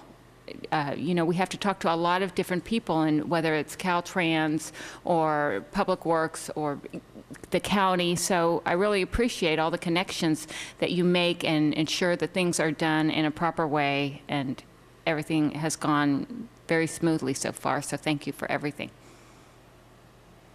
Councilmember Degree. Right, I was able to attend the first meetings, and I'm very happy to see that the enthusiasm of all the volunteers and the staff is just gung-ho, and you've done wonderful work. I would also like to have any more of these you could give me. You bet. You bet.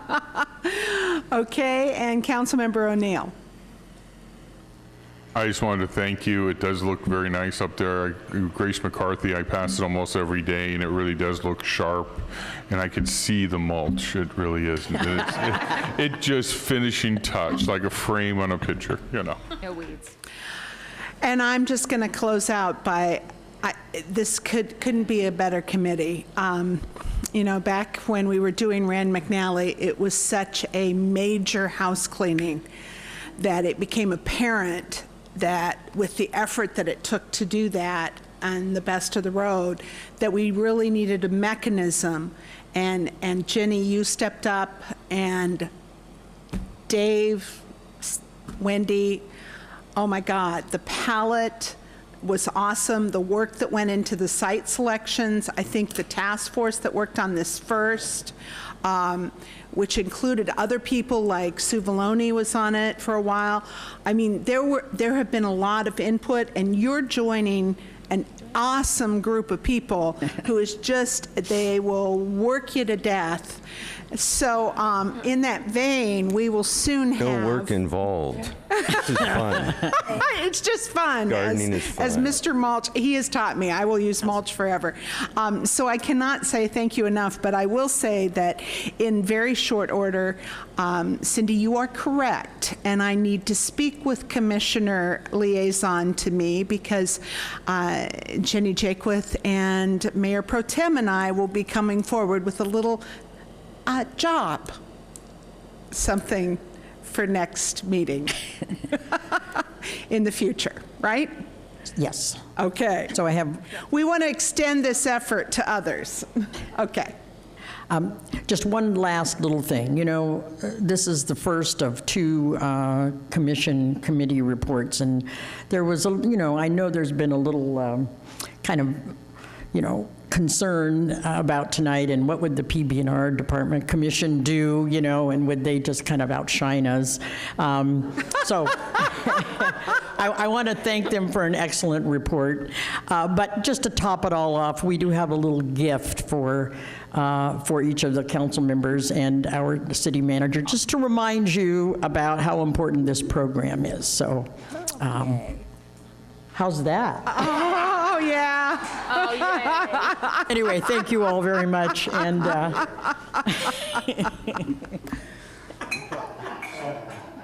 Thank you, Wendy. Thank you. Thank you very much. There we go. Aw, thanks, Thank you guys. We you. love Thank it. you. Aw, Absolutely. nice. Thank you. It's really nice. It's great. No mulch. I was expecting a bag of mulch, yes. You never know. Can I say one last thing? Sure, Dave. Our city crew works hard, and there's not enough of them. Oh, yeah. So creating sustainable gardens is giving them less work to do, but more beauty to look for in the city. Thank you. Thank you, and thank all the volunteers. Awesome job. Thank Public Works.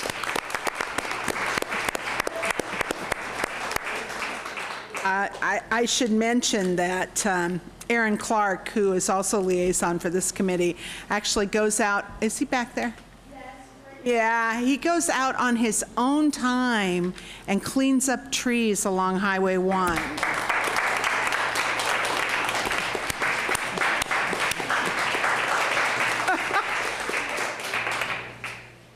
Okay, with that said, our last item, but a big item, is the general fund budget for 2014-15, and I'm being asked for a break. I want this to be very short so we can keep moving forward here, but 5 minutes? Less. Okay. We're taking 5 minutes.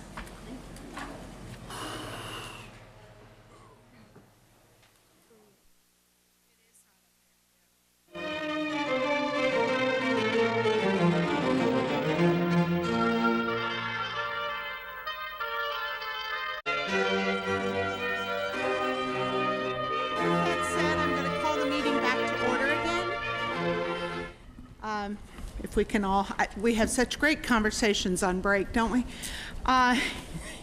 if we could all come back. I want to go to our last item, which is our general fund budget, and that's for 2014-15. Staff report. Good evening, Mayor and City Council. My name is Lori Tinfo, and I am the City Manager. I'm here tonight with our Interim Admin Services Director, Stephen Carmichael, and between the two of us, we're going to do our best to make the presentation and answer your questions. So I just want to double check with is it this one? This looks different. Okay, great. Had to check in with my technical assistants here. So tonight starts or takes the next step in terms of presenting to the council the 2014-15 budget. Tonight we're going to talk just about the general fund, which really is the fund that we spend the most time talking about. It's the funds that the council has the most discretion over, and it's the largest part of our budget. What I'm going to be sharing with you tonight is an overview of the key changes that are included in the proposed budget before you tonight. As we go on with this process over the next 3 meetings, then there'll be more parts of the budget presented to you, and I'll talk a little bit more about that in a few minutes. In terms of action tonight, what I'm looking for is feedback on what's being proposed and any direction that you feel that you would like to make at this time.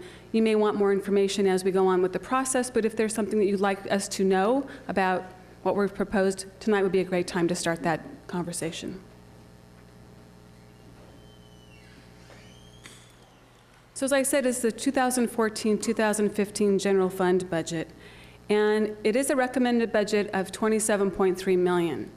And it's based on increasing revenues and increasing and adjusting expenditures, and I'll talk a bit more about that later on in the presentation. For comparison purposes, it's actually slightly less than the revised 13-14 budget that you all adopted in March. And I think that's remarkable, obviously. In putting the budget together, staff bridged a $1 million shortfall. And you've heard me talk about that here over the past couple of months when we talked about the budget and looking ahead. So the general fund budget summary is attachment 1 to your report, and again, I know you can't really read that, but I wanted just to highlight a couple of things on it, and again, hopefully you can refer to your actual paper copy. It does show 3 columns of numbers. The one on the left is the budget for 13-14 that you all adopted last June. The one in the middle is the revised 13-14 budget, and that's the one I just referenced in terms of how what's being presented relates to it. And then on the far right is the proposed 14-15 budget. There's a couple of changes that I've made in how the information is showed that I want to highlight for you. They're actually in the notes on the bottom of the page, but I want to call them out for you. So in one case, I've moved some revenues from other taxes to sales tax because it's really an industry standard that different types of revenues get packaged together, and we've not done that. You'll probably see me put that forward more as we go forward, just some restructuring of the revenues. You'll also see in terms of expenditures, there's a category called general government. And in that category, I've clustered the city council, city manager, the city clerk, city attorney, finance, HR, and IT budgets all together. And that's a signal toward moving away from an administrative services department. As you know, we are doing some restructuring with staffing, and I think this helps represent the numbers in a way that I think makes more sense.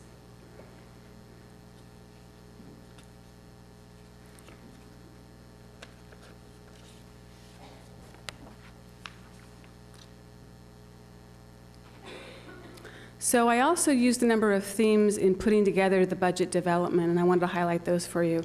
Cost recovery is a significant one, and again, that reflects back on the cost allocation plan and the fee study that the city completed a year ago, and that was brought forward to the council, and that has become a mechanism for us to use in terms of looking at recovering the cost for the services we provide. Also, annual expenses should be less than or equal to annual revenues. And that might be an obvious one, but it's a message of living within our means and not relying on reserves to help us balance our budget unless there's a structural problem that you're trying to solve and it's a bridge to that structural problem. I'm happy to report in this budget there's no reserves proposed to be used as part of the balancing. Also, one-time money for one-time expenses. We've talked quite a bit about that over my last few presentations before you. And then increasing financial transparency, and this has been a big thing. And I feel that the long-term financial plan that I brought forward to you in April with the assumptions was a good step in demonstrating that and just being, as I said, very transparent about how we're thinking about the numbers. And also, you will see the final 14-15 budget document that staff puts together at the culmination of this process, that we're going to try to be as transparent there as possible as well.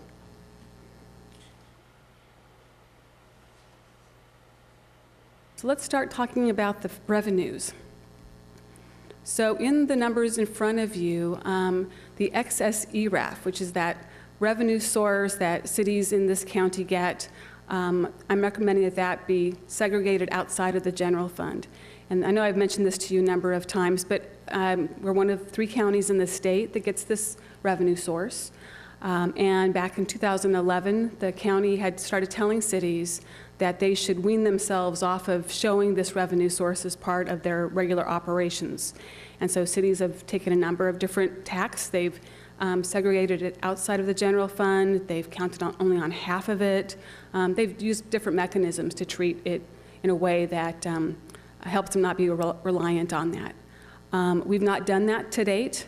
We have budgeted with less than the total amount we thought we were going to get, but we're still, in past budgets, reliant on that. And as we look ahead, what we're being told is that eventually it will go away. I don't know when, but it seems like good practice to start by, again, segregating those revenues outside of the general fund. They're still available, assuming we get them next year, which, just as a refresher, we don't know that we're going to get them until January, and we don't know the true amount until February of any particular year. So more on that, I guess. Good feedback from you would be about whether you agree with this as a strategy for next year. Fees and charges have been increased in the budget, and we used 3% to reflect costs that increased with salary and benefits, and that harkens back to that cost recovery and the cost allocation plan. So we've built that in. And just an additional note to what's already in the written report, I mentioned that the hourly rates were increased by 3%, while the increases in salary and benefits were actually more than that. And I noted that there are some flat fees like recreation costs that we were not recommending to be increased, but I wanted to offer that a correction to that there actually are increases in the recreation fees of 3%. And to put that a little bit in context for you, I went through the recreation guide and picked some classes. So for example, for a youth art and nature class, which is a week-long camp in the mornings, it would go from $136 up to $140 for residents, so $4. For teen ballet, which is a 6-week program in the evenings, it would go from $70 to $72. So that gives you a sense for the potential impacts on the fees.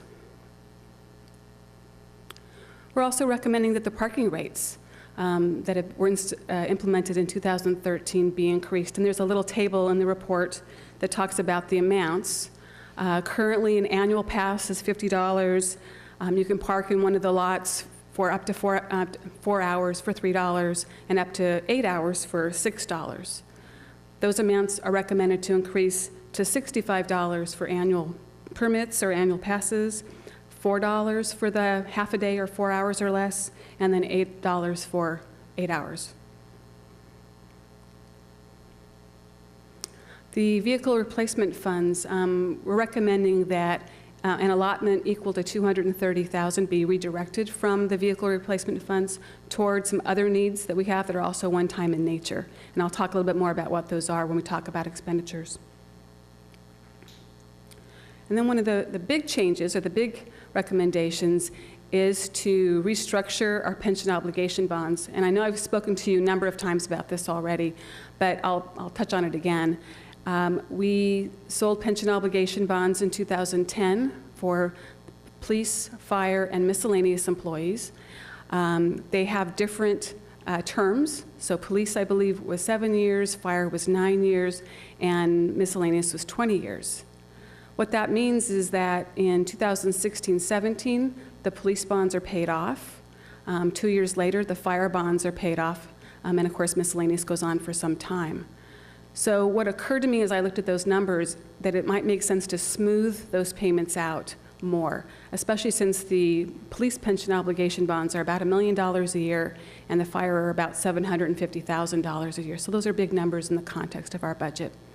So what's included in this is a restructuring where we would borrow from funds that have been put aside for new construction for the wastewater plant, are accruing, and there's a sufficient amount there that could help us make this loan, and then we would pay it back over a 7-year period. And I'll talk a little bit more about that in a minute. And then last but not least on this slide, at the last meeting, Councilmember Irvin, I believe, asked about leases. So I wanted to offer a reminder to you that a year ago, you'd actually designated Councilmember Degree and Councilmember O'Neill to be a subcommittee of the council and to look at leases. And I've been in contact with them this spring. There are 2 leases that come up for consideration in the next fiscal year. One of them is the Steve Johnson. He's a photographer. He has a space at the Pacifica Art Center. And the second one is the Pacifica Spindrift Players, who rent the theater from us. So those are the 2. One of them, Stephen Johnson's lease expires in October, and Spindrift's expires in December, so we have a little bit more time. But I'll be working with the council subcommittee, and then we'll come back to the council with a recommendation.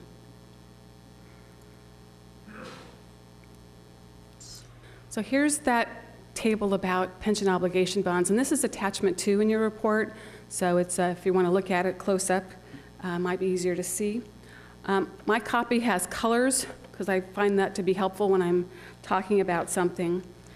So the blue ones, sort of that block at the top, is how the payments are structured now. And you can see sort of that step down that I was talking about in 17-18. The police pension obligation bonds go to 0. And then in 2019-20, the fire bonds go to 0. And see, this will work? Yes. So that line shows our payments. And they go from $2.5 million for 14-15 down to $1.1 million at the end of this row of numbers in 2020-21. So what I've suggested is that instead of that, we do this restructuring and smooth the payments over the next 7 years. And it roughly smooths them to approximately $2 million a year. It ranges from 1.8 to 2 million over the 7-year period. And to do that, the loan structure, I've highlighted on the screen, is shown as a separate line. So for next year, we borrow $651,000. The year after that, we borrow $691,000. The year after that, we borrow $793,000. And then those red numbers show us starting to pay it back. And it's paid it back completely at the end of the 7-year period.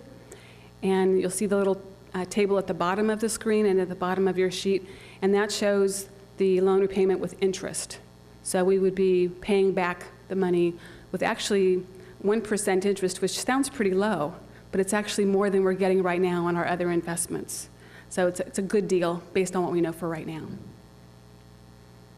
The total loan amount then would be $2.1 million. And as I said, we paid back over the 7 years with 1% interest.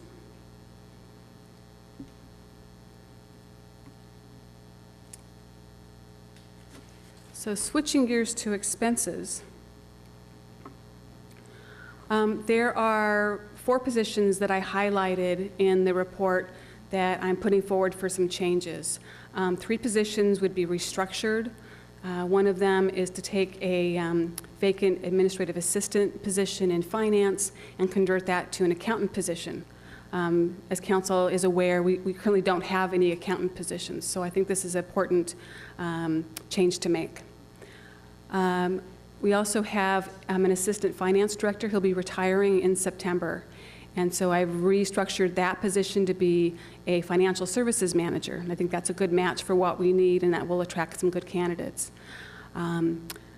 Third one is to take an administrative analyst position from planning and convert that to be the economic development coordinator that the council has spoken about wanting to have on staff. And I would move that into my office as well.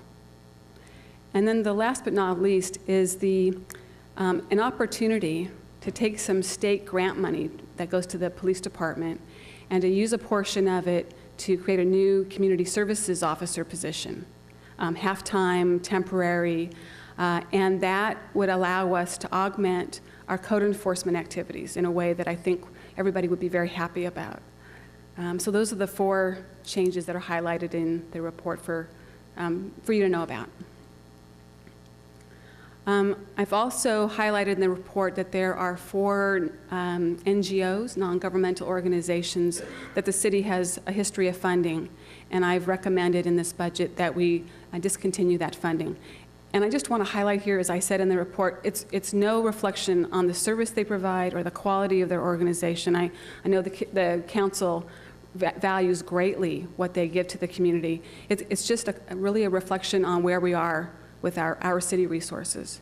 And so that's built into the budget as well. And the amounts are shown here, and the amounts are shown in the report.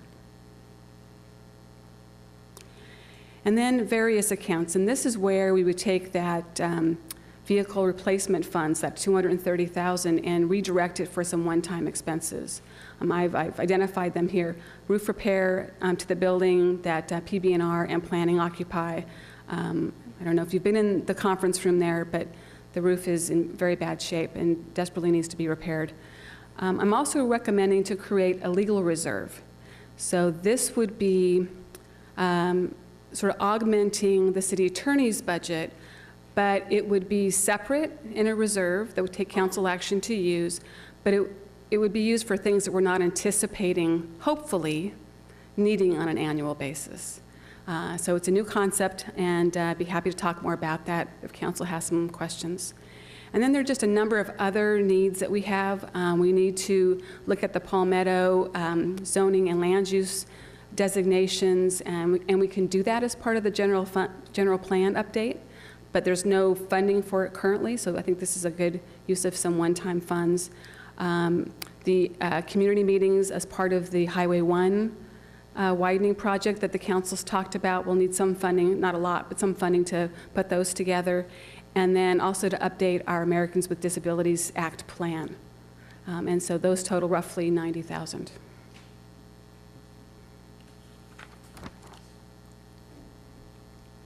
So I mentioned that this is one meeting in a series of meetings, and I wanted to highlight those for you. So tonight I'm presenting the recommended 2014-15 general fund budget, and at a fairly high level, but with the meaty things that I think are important for you all to be aware of that are built into this budget. Then our next meeting is actually on a Tuesday. So it's May 27th, and that's because of Memorial Day. And on that night, you're going to hear from each of the departments. They're going to come up and talk about their particular budgets, and I've asked them to highlight maybe 3 to 5 things that are going to be of particular significance to the council and to the community. So you're going to hear more from them. We're also going to talk about capital projects and the CIP that night.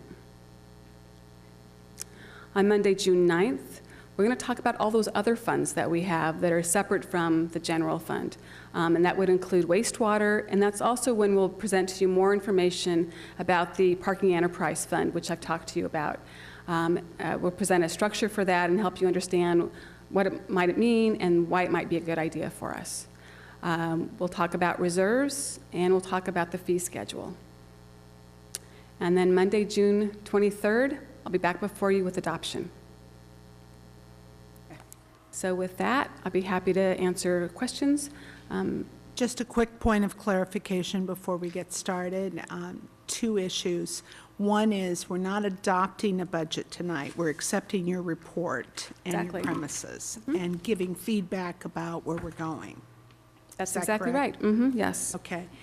And I think we should open with council questions first. Do I see any questions? Councilmember O'Neill. In the part that's the changes of current positions, et cetera, under police, you have the part-time temporary funded by state grant. How long is that? You said temporary. Is it 6 months, a year, 2 years? This funding is for a year. If it works out, then we may keep them for longer using the same source of funding. The funding is not expected to go away. Pardon, I didn't hear the last part. The funding source is not expected to go away as far as we know right now. Okay, thank you. And then in regards to the pension obligation bonds, that was something previous council and city managers did, but just for the public's education, those are at 6 3/4 or 6 1/4% interest. Gosh. 6. You know what it is offhand? It is 6.3. It's actually, they range from 5.5 to 6 3/4. Okay, and we have looked into it, and there is no way we can actually refinance those bonds to get a lower rate, correct? Correct. So that is not an option that the council has, and we cannot restructure the cash flow payments to meet the obligations and the realities we have today, correct? No other way than what I presented. Right, and do either of you know of any reason why a council would adopt those or do that? I mean, what is the purpose of front-loading all the payments to the front of the loan? Oh, you mean the original structure? Yes. I can't offer any insights on that. There's nothing in the written reports that I've seen, and I really can't offer any explanation. I don't know why. Okay, thank you. Just as long as we're on those, I'd gotten a couple of questions about this. Our city attorney,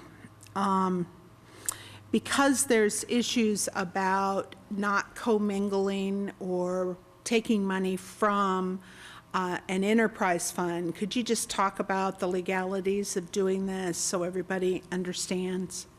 About the loan that the city manager is proposing, yes. Okay, so it's not uncommon to loan funds internally from one fund to another, provided it's not a fund that has a restriction on it. So in the good old days when cities had redevelopment agencies, it was very common for the redevelopment agency to loan money to the city, and the city would pay it back at the established interest rate, or vice versa. Enterprise funds are a unique animal because it's a type of division or operation that brings in revenue, and that's what funds that particular service. So because of that, and because of the rates that can be charged as opposed to our normal cost recovery rates, those funds are restricted on use and limited to the type of fund. The fund that the city manager is proposing to make this loan is not one of those funds, and this is completely legal. But we are obligated to pay it back. You are obligated to pay it back. Because it is the enterprise yes, fund. because you're taking it from a fund that was earmarked for something, but currently we're waiting for additional funds to do that. So instead of having it sit in a lower interest rate, we're going to pay 1% and use the funds for balancing our budget. And in our case, we did not borrow, the city didn't borrow from the RDA, the city loaned to the RDA. Very different entity, which now that it's dissolved, we're not going to get that $6 million very readily. No, we're not hoping that. Or But we are that's a hoping that, but not very expecting different it. beast than what used to happen, correct? Than where cities borrowed from the RDA. Generally, the cities borrowed from the RDA. There were occasions that it went the other way. Yeah. Okay. Mayor Pro Tem, questions? I'll keep on that same questioning. So when will the reserve be needed for the plant replacement, the maintenance that it was intended for? It says 20 years, but we are already some years out, so if you can comment on that. The plant opened in 2000, so it's a 20-year view, so the funds will be needed in 2020, Okay. and we'll have them paid back by then. Okay, great. Okay, and then in terms of a couple other issues, so in terms of beach parking, are we currently not covering the costs associated with parking at this time? We are covering the cost of the rangers' salaries. But when you look at fully what it takes to have parking enforcement and have a parking program, we are not collecting enough to cover those costs. So that's why we're recommending that the cost be increased, and you're going to see more about that when we show you the Parking Enterprise Fund that will help you understand really clearly how those two things relate. Okay, great.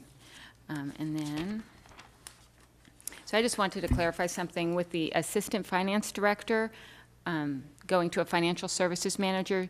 Just want to clarify that this is different than the Administrative Services Director position that will remain vacant. It is very different. The Administrative Services Director position's been converted to the Assistant City Manager position that the council approved, I believe, back in February. So we won't be filling the Administrative Services Director position at all. That's not the plan at all. And these changes are being made primarily to strengthen our finance department, or? Exactly right. As you know, it hasn't been as strong as it could have been. And I think these changes will make a big difference. Okay, great, thank you.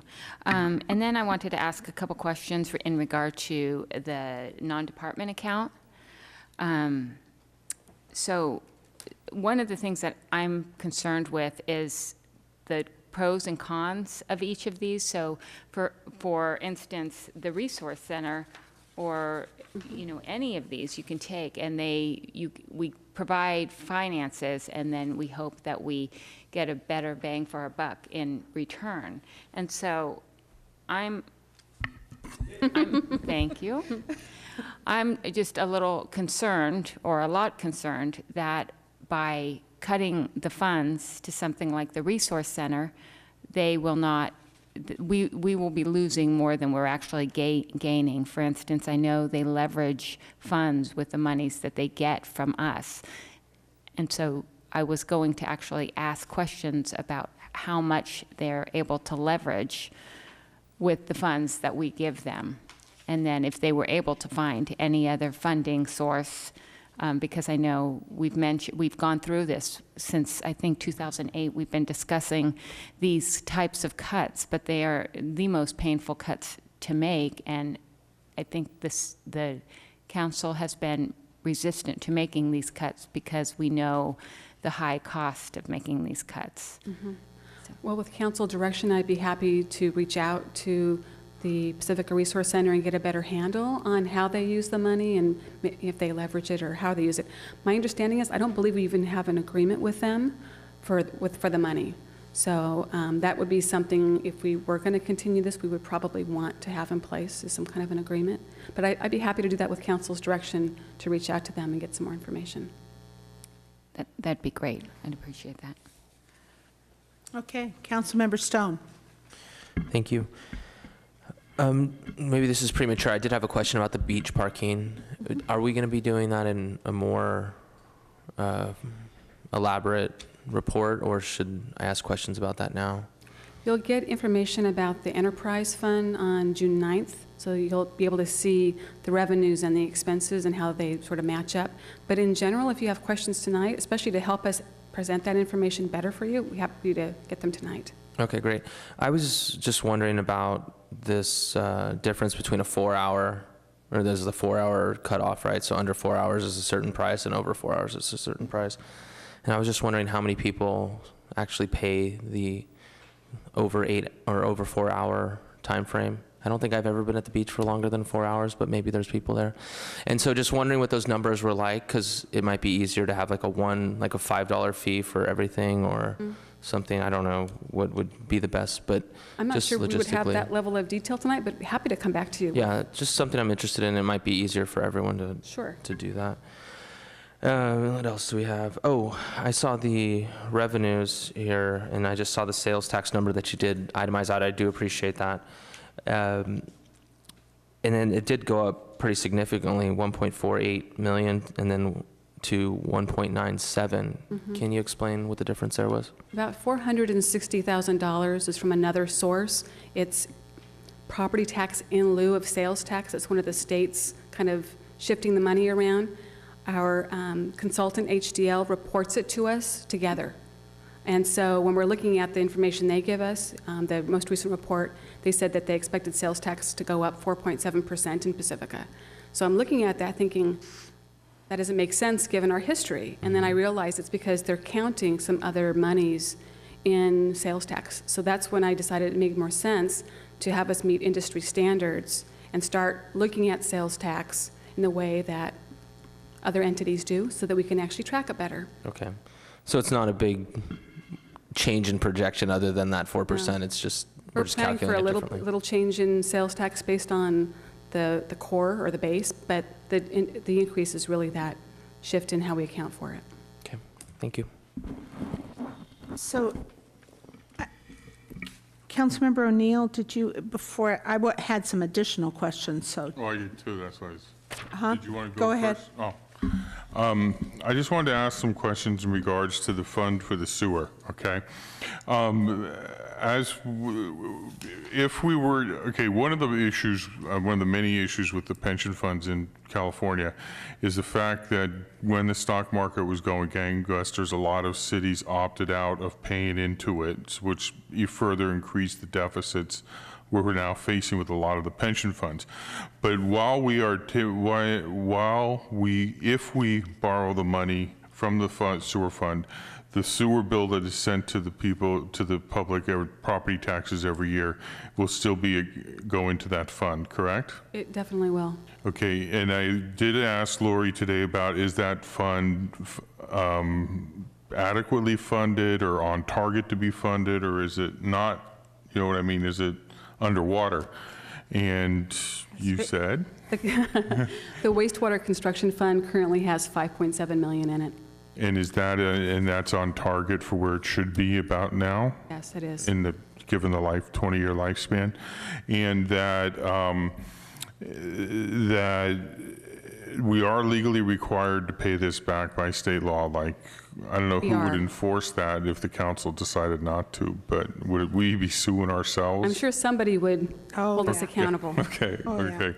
But I just wanted to be sure we were clear on that there was enough money in that fund. It's adequately funded at this point, and we are, projecting out at this point. So thank you. Okay, so I'm going to wade into the difficult funds and just ask about some additional either information you have or information I'd like to have, and in no particular order.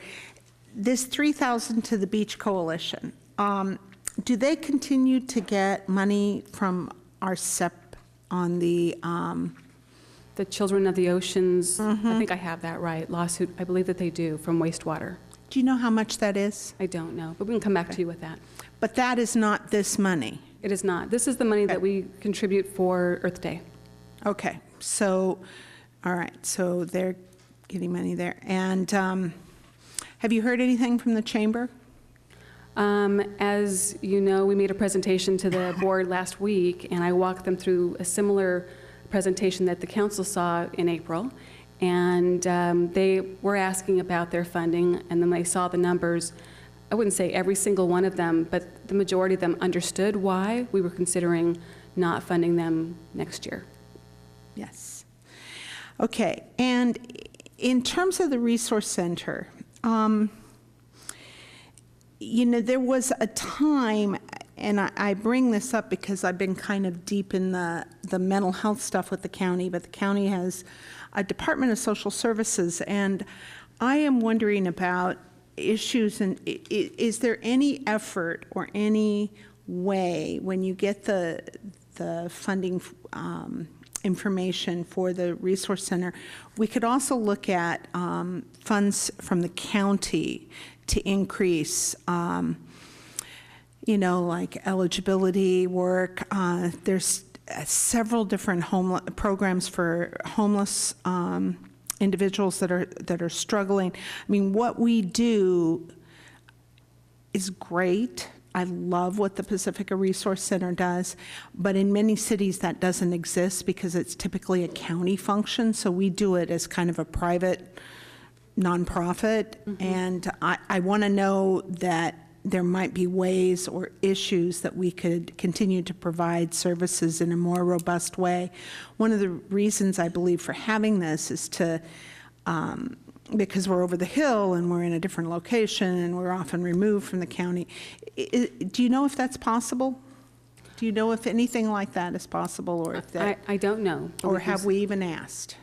We've not asked the county for feedback on how they might fund the Satellite office, organization. social services, something? Happy to ask. Okay. All right. And last but not least, of course, is the library. At the top of that list in the extra hours category, I'd just like to know, because, you know, it's our match. We lose here too, just like with the Resource Center, there are matches. I'd like to make sure we kind of look at the whole spectrum of the duplication in our stacks, what the pros and cons, different ways of taking that cut besides just extra hours. Is there pros and cons of having one library versus two? Are there pros and cons that could be we extend the hours in one library if we close, you know? I'd like to know more about that specifically. I'd be happy. The library JPA is well aware that this was up before the council. As you know, back in April, I alerted all of these organizations that we would be talking about this because I didn't want them to be surprised. I have been in touch with Anne Marie, and I understand that the effect it would have if the council chose not to fund the $75,000, it would reduce the number of open hours in Pacifica to 60 per week, which would be roughly split between the two libraries. Anne Marie shared with me, she's the county librarian or the JPA librarian. She shared with me that she would need to work with her staff to figure out exactly what that might look like. But yes, I'd be happy to go back to her and say, let me know what that might look like in terms of the changes that it would make. And my last question is really a reiteration from the previous. In this particular report, you don't have the whole projection. So I'm looking at your revenues balance next year. I'm still struck by my first year on council, our budget was $32 million. So, wow. Yeah, I know. It's been a long haul. Anyway, what was the projection after this, 15, 16? Oh, I don't have that here in front of me, I'm afraid. I don't have the next year after this. Can you remember? I think I have anything. Well, in terms of not the total number, I don't need the total number, I mean the surplus or deficit. Oh, for next year. Well, if we don't make any changes, if we didn't make any changes, then it would have been $1 million as well. With these changes, that $1 million shortfall. Thank you. Okay. And so with the changes put before you, and I'm assuming we will get to a balanced budget, I know we will, then it'll affect that deficit for 15-16 as well. And hopefully it will be down close to zero. Okay. But if we made no changes at all, we're $1 million in the hole next year. Agreed. Yes. Okay. All right. So that brings us, any other questions from council? Councilmember O'Neill. Okay, so we make no changes. The next year, our deficit will be $1 million. What is the current balance of our reserves? I will be getting back to you with that information on June 9th. I don't have that information. Do you have for any tonight. sort of ballpark at all? I don't. Is it more or less than the $1 million deficit? I don't know at this point. Okay. I'm sorry. I'm working on it. Okay. With that, we're going to go to the public. I have several cards on this item, the first of which is Tom Clifford, followed by Anita Reese, followed by Caroline Barba. I'd appreciate it if you'd all just kind of line up and so we are ready to go. I'm back again. This is one I'm not happy with, the borrowing from the wastewater treatment enterprise fund. The fund I thought had $12 million. I'm hearing 5 something. The sewer fund also owes $21 million in state loans payable by 2022. and another $11 million in bond obligations, which we are only paying interest on right now, but we have to start paying interest in principal in 2019. This is the same fund that previous councils took $750,000 a year out of, and that money was never put back in. And unfortunately, this city council has a terrible record when it comes to paying back internal loans. Council lent the Rockaway Beach redevelopment area $6.5 million from the general fund, and for years found reason after reason not to repay that money. When the state took the redevelopment agency over, the Pacifica taxpayers lost the money. Even if council does set up a repayment plan, the enterprise fund will not have sufficient monies left in it to meet all of its obligations in a timely manner. Besides the $32 million in bonds and loans, there's another $50 million that we have to set aside for the next 20 years in terms of taking care of all of the sewer lines that have to be replaced underneath the consent decree. So I don't see where you've got the availability of borrowing that money. It has obligations already on it. Thank you very much. And Anita Reese, followed by Caroline Barba, followed by Mary Bear. So I'll just use the time to respond to some of the questions that came up. So one of the questions was leveraging. So for the $83,000 that you all provide to us, we bring in about $650,000 in other resources. Those are not funds that come into our budget at all. These are things like housing assistance programs to cover the cost of rent so that folks don't become homeless. Their homeless outreach team, which you referenced earlier, those are funds that are to provide outreach workers to help with addressing chronic homelessness in Pacifica. Food, motel voucher programs, the shelter beds, all of those things combined is about $650,000 that we bring into the city. The other was a comment or question about county. So the Resource Center is one of 8 core agencies, so every single city in San Mateo County is covered by a core agency, and that agency is contracted by the county. We get about 25% of our budget is from the county already.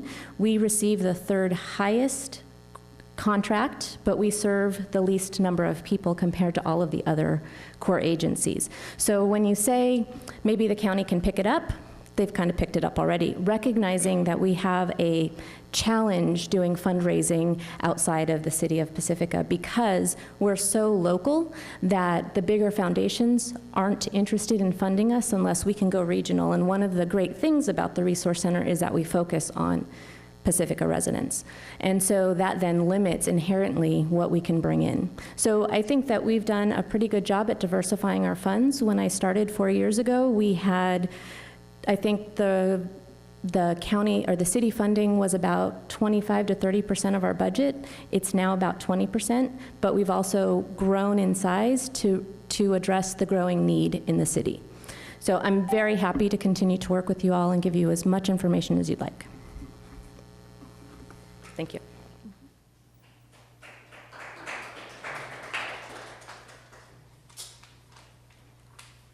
Well, good evening, Madam Mayor and members of the council. My name is Caroline Barba, and I live in Lindemar. I'm the co-president of the Pacifica Friends of the Library. I'm kind of standing here with a strong sense of deja vu. Back when Elizabeth Soar was the library manager for Pacifica, the city and the JPA came to an agreement that there would be a match of city funds and money from the JPA as a bridge to provide additional hours of service over the 60 hours that each city over a certain population receives. We were able to increase our service hours to 74 for both libraries, which still left the libraries closed 2 days a week. This agreement was made with the understanding that within a few years we would build a new library. The few years have stretched out to a little over 10 years, and now the financial situation of the city has made it impossible to continue with the city's share of the match. And I think the time has come to move forward with plans for one library that could provide adequate services and facilities that Pacificans deserve. Neither one of our small, inadequate libraries is capable of serving the whole town. We deserve a library that would meet the needs of all Pacificans. The current budget shortfall has brought a sense of urgency to this process. Over the past few years, the Pacifica Library Foundation, the city, and the Pacifica Friends of the Library have worked together very diligently to move plans forward with a needs assessment, a conceptual plan, and now a structural analysis. The time is right to put these plans into action. We ask your support to make these plans a reality. Thank you. Thank you. Mary Bear, Gloria Stefan, ooh, I probably can't read that, and Anna Booth. Hi, good evening, Council. Thank you for this opportunity. My name is Mary Beer. I'm a resident of Pacifica. I am also the coordinator for the Pacifica Collaborative. And that position is funded through the North County Outreach Collaborative. And through the North County Outreach Collaborative, I'm partnering with Anita Reese at the Resource Center to track data and to expand our outreach efforts to the community. As I was sitting here, I was going to spout out a bunch of data and talk about how I've seen all the hundreds of the numbers and hundreds and thousands of people that the Resource Center serves. But what it comes right down to is it's personal. It's personal to me. I was a single parent. I struggled here in the city. I was working with the teenagers in our city, and I could not support myself. And if it wasn't for the Pacifica Resource Center, I would not be in the position that I'm at today. So now, you know, I facilitate the collaborative. I'm a consultant for the North County Prevention Partnership. My daughter is a self-sufficient young person in our community, and we are both in the position now that we can give back to our Resource Center. So we can adopt families at Christmas. We can give on Silicon Valley Giving Day. That is where the Resource Center leveraged funding. That's where it's at, so thanks. Thank you. And Gloria, I'm probably not even able to read this, but you're next. And then Anna and Carol Haggard. That's okay. I'm sorry I didn't. What is your last name? Gloria Stoffen. Stoffen. Stoffen. Okay, Yeah. got it. I'm from Pacifica, and I'm a member of SFOP PIA. And I'm here to support the Pacifica Resource Center. And budget time's never easy. It's always a hard time for any of us, and especially for you as city council members, to look how to balance it. And especially when the city is working at a bare minimum.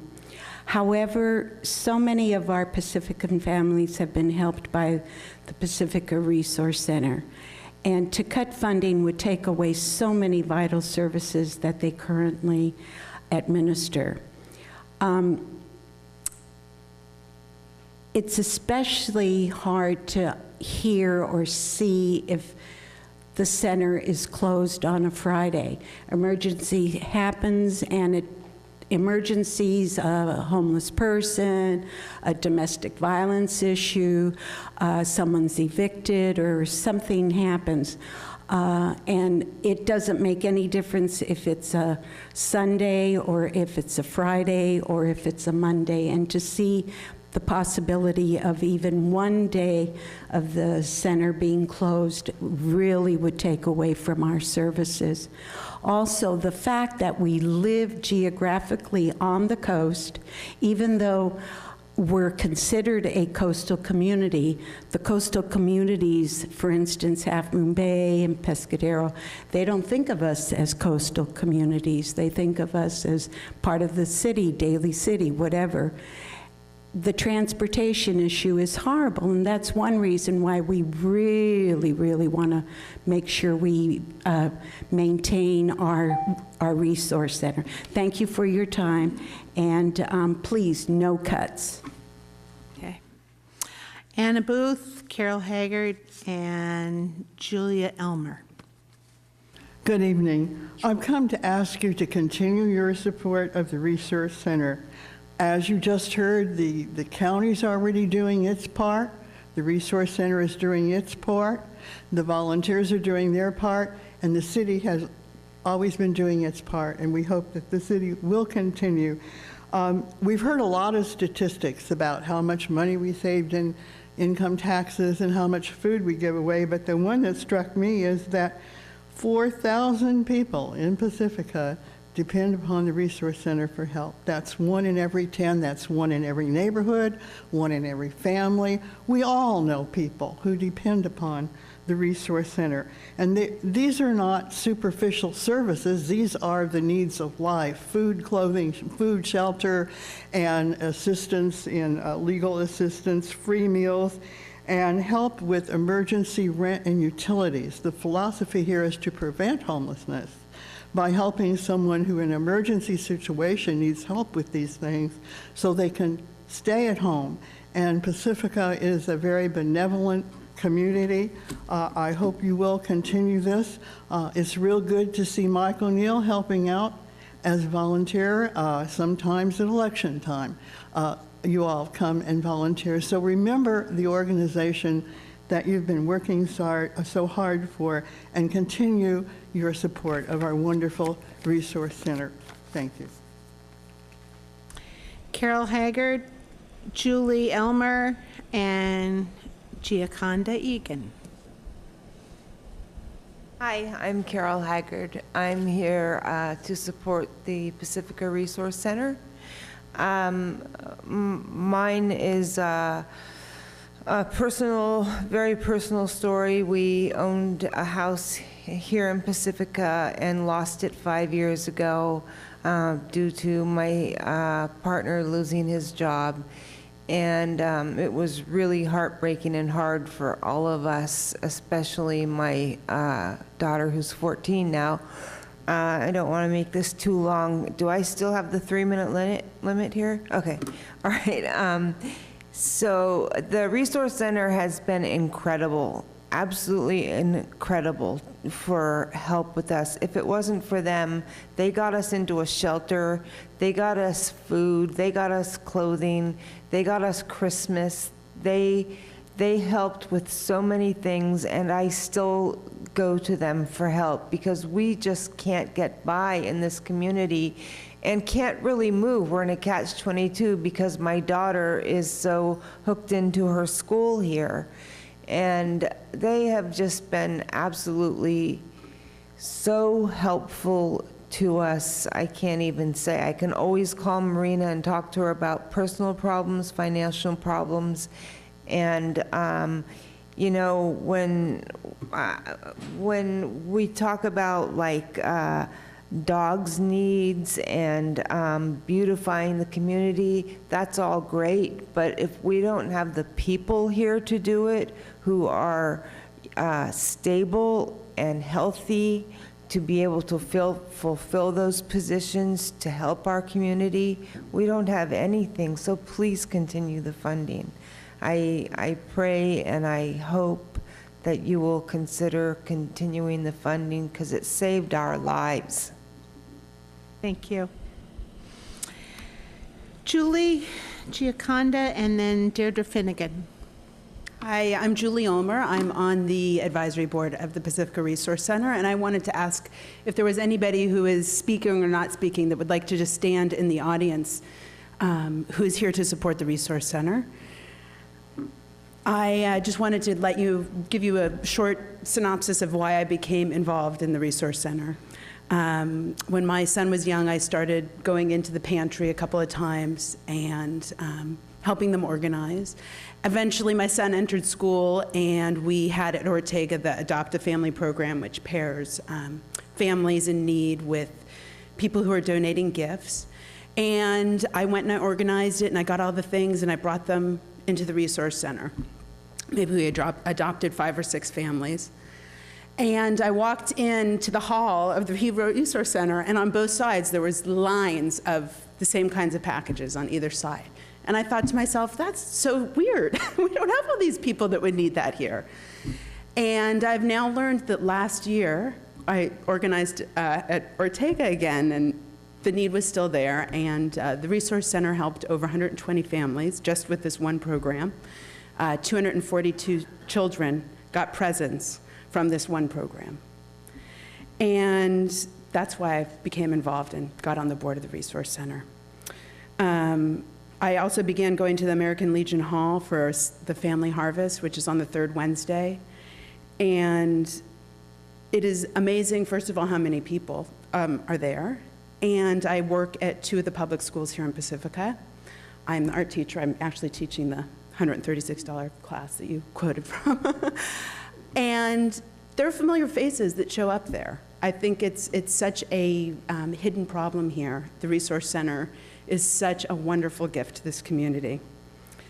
And it's run by only 4 full-time people that are here showing their support. And you showing your support as the city is pivotal to us existing. Just as a demonstration, I'm sure that a contract would be wonderful so that we didn't have to go through these motions every year. I know that people know how we feel. And I want to thank you all for your time. Thank you for having us be able to come and speak and taking the time to look at the budget. Thank you. Thank you, Julie. Gioconda, Deirdre, and Lynn Adams. I'm here again, huh? How long, or how many times do I have to come before you? What is it? I've been in the city of Pacifica for 47 years now. I was one of the original members of the Pacifica Resource Center Advisory Board, dragged by Jeannie. And I know that in your heart, I know each one of you personally, so I know that you care for Pacifica Resource Center. So I'm asking you to continue the support. On a personal level, I don't have that yet. I'm not there yet. But you'd be surprised.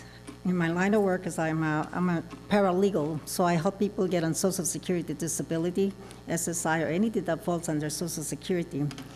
You'd be surprised how many people I have as clients in Pacifica, or have had since I've been doing this job for 30 years. It was shocking to me, because some of them I knew on a personal level, but I didn't know what they were going through. Because we all, we're proud, and some family members are not willing to have their relatives or friends come to Pacifica Resource Center. But it gets to the point where they have to. So they had to give up their pride. Pacifica Resource Center, you see some of the members here that work there, they try to keep these people with a little of the pride left, because it's very important that these people have pride. If you take their pride away from them, they already lost everything. Like this young lady that said she lost her house. In the past, I had 2 clients from Pacifica that I was able to get them Social Security disability, fortunately, but it wasn't soon enough, and they lost their house. One of them was the 3rd generation in Pacifica. That really hurt me to see him have to lose the house. 3rd generation. But Pacifica Resource Center came to the rescue to kind of soothe the pain of losing it, because he had no money, no food. His state disability had run out, he had no money. So at least they were able to hold him over for about 9 months. So please, keep that in your mind, that it can be the next person, it might be your relative. We're not far from there. Thank you, and God bless you. Thank you, Gioconda. Deirdre Finnegan, Lynn Adams, and the last card is Tigaris. I'm sure I'm pronouncing that. I always screw that up. Deirdre. Hi, I'm Deirdre Finnegan, and I'm here representing myself and as a member of the Pacifica Beach Coalition. As a member of the Pacifica Beach Coalition, I'd just like to say that I was kind of flabbergasted that these funds would just kind of be taken, and maybe, I don't know how much consideration was given to the amount of work that the coalition does. $3,000 doesn't sound like a lot. We put it right back into the community, as does the Resource Center and the library. And as Deirdre Finnegan, the citizen who lives in Lindemar and sees how much use the Pacifica Resource Center and how much use the library provides to this community, I'd really just like to ask you to seriously consider trying to figure a way where if we all have to sacrifice something, it's just not that much. That's a lot of money to these groups, and there's got to be a better way. We're all going to have to sacrifice something, but not that much. Like one woman said, without the human and the community here, we've got nothing, you know? So thanks for your time, thanks for listening, and thanks for all your hard work. I appreciate it. Thank you. Lynn Adams. I too would like to speak as a citizen and also as a Pacifica Beach Coalition member. To answer your question, we do not get any more OCE money. We received $5,000, I think, in 2011 or 2012, and we spent that money this year and last year on bringing the assemblies to the students, and that money provided the speakers to bring them, and last year we had about 6,000 students that we educated. This year we had 4,500 students or more that we educated with that money from the OCE grant, which we received in 2011. So that money is gone. The money from the Cox Hero Award, which we were so grateful to get, went to the community in Earth Day event. The budget for that event has grown and grown since when we started. And we received our first $3,000 from the City of Pacifica.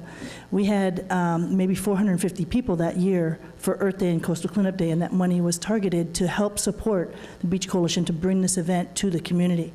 It's a community event, and it's a big part of our budget. It's a big part of our budget, which has grown tremendously. Last year we had 8,500 people for Earth Day. We had 1,500 people for Coastal Cleanup Day. That's 10,000 people in 2 days. But those 10,000 people don't stop after that one day.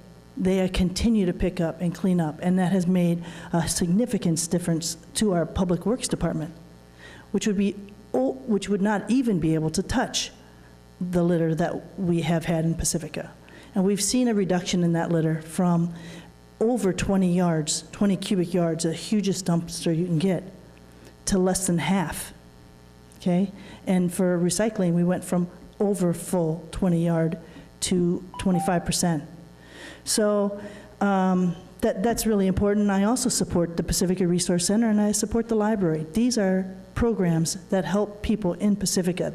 The money that is spent on these programs comes back to Pacifica in sales tax.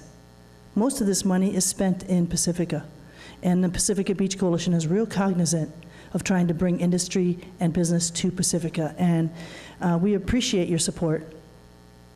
We actually, you know, take all the money that we get and we spend it out, and we spend it on reducing litter, engaging people, educating and inspiring, and making that money help Pacifica Public Works have to do even less.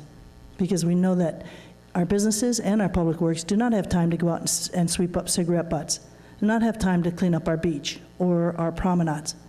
And the only way we're going to do that is be the leaders that we are, recognized throughout the county and actually even in the state. Thank you. And Tiger. Tiger Jazz Big Stick, Pacifica There we go. Citizen. Compared to what we get from the Beach Commission, 3,000 doesn't seem like a lot.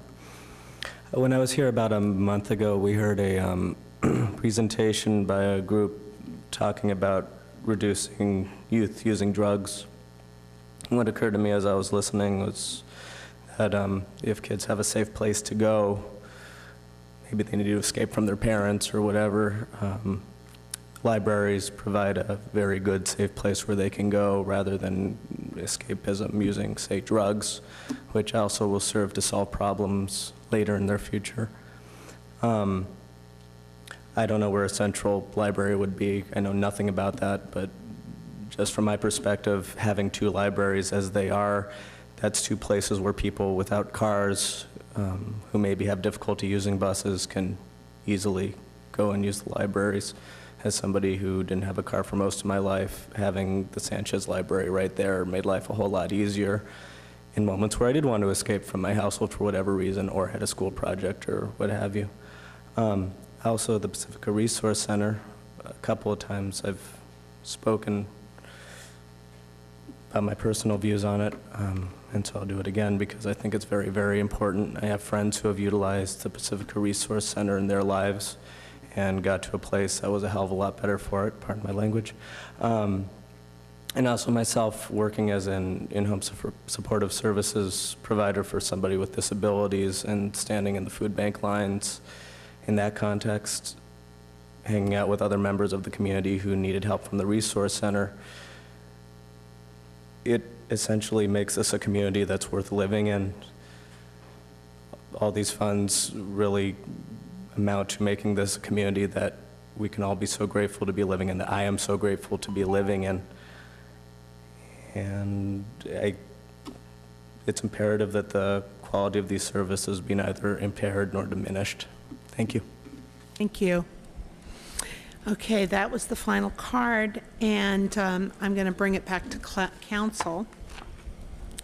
And I just before I open up the deliberations to council, I wanted to say one thing. I think that every year this is kind of the same thing. And every year I hear something different when I hear public comment. And so I'm wondering if there's a way, if we do these, if we don't do these, whatever, any money the city gives, that we get a report back on what we're getting with it, that we have that when we have to make those difficult decisions. I think we can go to each place and look at it, but it would be nice to have that to make, I couldn't agree more. Yeah, so I'd really like to ask for that. Happy to do that. May I offer a couple of responses to some of the public comment, just some questions that got posed? I wanted to thank Lynn for filling in my history. I didn't understand that we'd already used up the money for the OCE, so I appreciate her clarifying that those funds are done. And I wanted to respond to Tom Clifford's comments about wastewater. The fund I was talking about is the construction fund that has $5.7 million in it. Their fund balance, meaning the money that's accumulated over time for that account, is actually the $12 million he's talking about. So I would be pointing to the construction fund of 5.7 as the source. But he's right. There is even more money that's in the wastewater fund. And just one final thing. There's been talk about the RDA and the city. So my understanding is that the city loaned the RDA money. Correct. Then the state came in and changed the rules. Yes. And we're not alone. That happened to many communities throughout the state who thought that it was a secure loan to make with a guaranteed repayment. And as I said, in 2011, when RDA went away, a lot of cities were sort of caught by surprise. So it's not a great position, but we're not alone. And the wastewater funds are nothing like that arrangement either. I'll just clarify that. And being on that successor agency, I'd add one other piece of information, and that is you can only get paid back what you earn. And since from the tax increment, we didn't actually develop as much as we thought we would, therefore there wasn't money to pay back. That's the bottom line, completely different scenario, non sequitur. So, Councilmember Stone. Just to ask a question on that, because you brought up Tom's comment about the RDA, and you mentioned that the council didn't have a good record of paying back those loans.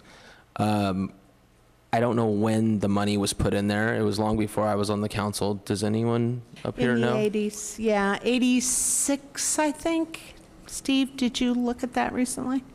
Yeah, it's in the RDA reports now. So I just, ever since we've seen it, it's just been in that fund, just for clarification. I'd just add one other thing to that. The thinking about those RDA funds that went away, they will allow you to pay back ones that were made in the origination years. We missed those origination years by like a year or two. But they were trying to hold off people who were, borrowing from their RDA like crazy just to, anyway, it's not even a similar situation. And I agree, neither one of us, we weren't on council. Sue wasn't on council. Councilmember Stone and then Mayor Pro Tem. Okay, I just have a few comments here. I'm glad, gosh, just to set a little perspective, because this is my 4th budget cycle now, and you know, we have been making cuts basically every year trying to get our budget balanced. When I would think my first year on council, I think it was about a $1.5 million deficit we had when we got on the council, or when I got on the council. So over the last couple years, as we've been trying to deal with what we know is coming, and I think just about a year ago probably, or maybe a year and a half ago, we had this discussion, and you know, our finance committee put together a few options, right? Looking at tax, which the city in 4 years has done 3 taxes, all of which have failed, right? Sales tax, fire assessment, UUT. So those are 3. Yeah. So there's been 3 asks of the community in various ways over the last 4 years. So that's been, knowing that services are there that are potentially, you know, going to have to be cut, so that the city doesn't go off the cliff financially, because we can't, you know, not the federal government, we can't print money. You know, we can't be in a deficit. Can't do it. Everything is in jeopardy if that happens. The other thing that was put forward was contracting out services. Other cities have done it. The city did a thorough analysis of it, and it didn't look like it would work for us. That was the latest on that. And Karen was an original member of the finance committee. I think they started in 2006, maybe 2008. So these problems and this structural deficit problem that we knew was coming, and the reason this council, all the members put the UUT tax on the ballot, which would have generated just over $1 million, which we would have no deficit, you know, we'd be right where we were. That didn't get a lot of support. And we knew that we were going to be here having to make cuts if that didn't. And that's one of the difficult parts about being on the city council, but we have to balance. I know there's going to be a lot of comments about how we do that, but I just want everyone here to know is that this group and a lot of the other community members are, you know, we have to unfortunately deal with this. These are the cards that we've been dealt, and you know, we can be as proactive on things. I'm really glad to hear that there's things in here that are really going to help us move forward, like economic development coordinator, proactive code enforcement, which will help businesses come, which is the way out of this in the long run, is by raising our revenues. We have to raise our revenues. But I just want everyone to hear, and everyone at home to know that we're going to have to get to balance. We'll have a community discussion about how we get there, and we're just trying to do the best thing for the community, and we can't be negative. So I do have a couple other things. Mentioned Resource Center, and then thank you, Anita, for mentioning some of the statistics and the numbers here. Some of them didn't quite add up. I'd love to know what their budget is and what the impacts are. I heard a couple numbers, but they didn't quite pencil out here. And just to see what the impacts actually are. I do think it's a terrific idea to get contracts, or at least agreements about what money will be used for from the various groups, all of the different groups, just so that there's a clear expectation and you can see if that's being fulfilled, and it's a lot easier as opposed to looking at the groups, whether it's the Chamber of Commerce or whatever, saying, oh, they do all of these things, you know, but where's the actual money going, and how does that affect it if it's not there? And then as far as the pension obligation bond smoothing, when Measure V didn't pass, I figured, okay, we're going to have $1 million shortfall. I mean, that's massive. $1 million is huge. This budget, the smoothing of this, I think is a very good, I think I heard, out-of-the-box idea to get something. Then if that's not there, we're looking at like chopping off, I don't know, I don't even want to probably go there unless somebody brings something up that is a good reason why we shouldn't do that. But if we have to cut another 600,000 plus, we're talking about like potentially whole departments or big services, I'm guessing. I don't even want to go into that. I mean, we're potentially senior services or other things that are, it's a whole nother level. So I hope, I would love to hear what my colleagues or members from the public have to put into that conversation. But for me, it looks like a great idea and very good out-of-the-box idea. Obviously, we're still having to make potentially big cuts in other areas, but that, good job thinking about that and looking for that. Last piece of feedback for you is on, let's see, ERAF. I think it's right to treat it as one-time money. Every other council member I spoke with in the county, their cities treat it as one-time money. They set it aside, and then if they get it, great. If they don't get it, then they're not, hanging there, having to have these discussions, these community discussions about, did it come through or did it not come through? I did see a couple things perk up in the sales tax stuff with like new restaurants, like Porta 27 has made the list now. So we get this thing quarterly that shows the top, I think it's 20, maybe 25 producers of sales tax every quarter. So Porta 27 is there now, Surf Spot's now on there, a number of restaurants. There's another restaurant I'm missing out, but so it's good to see those things happening, and it shows that economic development will help our budget, and those are just a couple of examples. What else do we have? Thank you, Councilmember Irvin, for mentioning or asking the question about when are we going to actually need the money for the wastewater plant? That was one of my questions as well. And let's see. I think that's it. All right. Thank you. Mayor Pro Tem. Okay. Thank you, Councilmember Stone. I think he brought up a lot of good points that I'm not going to reiterate just because I think they've been put out there. But the bottom line is that we have $1 million budget deficit, and we have to come up with some way of paying for it. So the first thing, I'm just going to ask a basic question. Have we thought about all the options? Are these our options? Is this all we have? And I think we all need to dig deep. This is a social programs that are very dear to the people that live in Pacifica, and it's going to be an extremely painful cuts if we need to do some of these cuts. I do want to express the gratitude I think we all feel towards these nonprofit organizations. I know the Beach Coalition has hundreds of thousands of volunteers that go and they clean our streets. They buy plants. They have work hours. It's just an enormous benefit to our community. The Resource Center, in addition to helping, 10% of our population when they don't have enough to eat or have presents that they're getting, these are just, as many have said, basic necessities.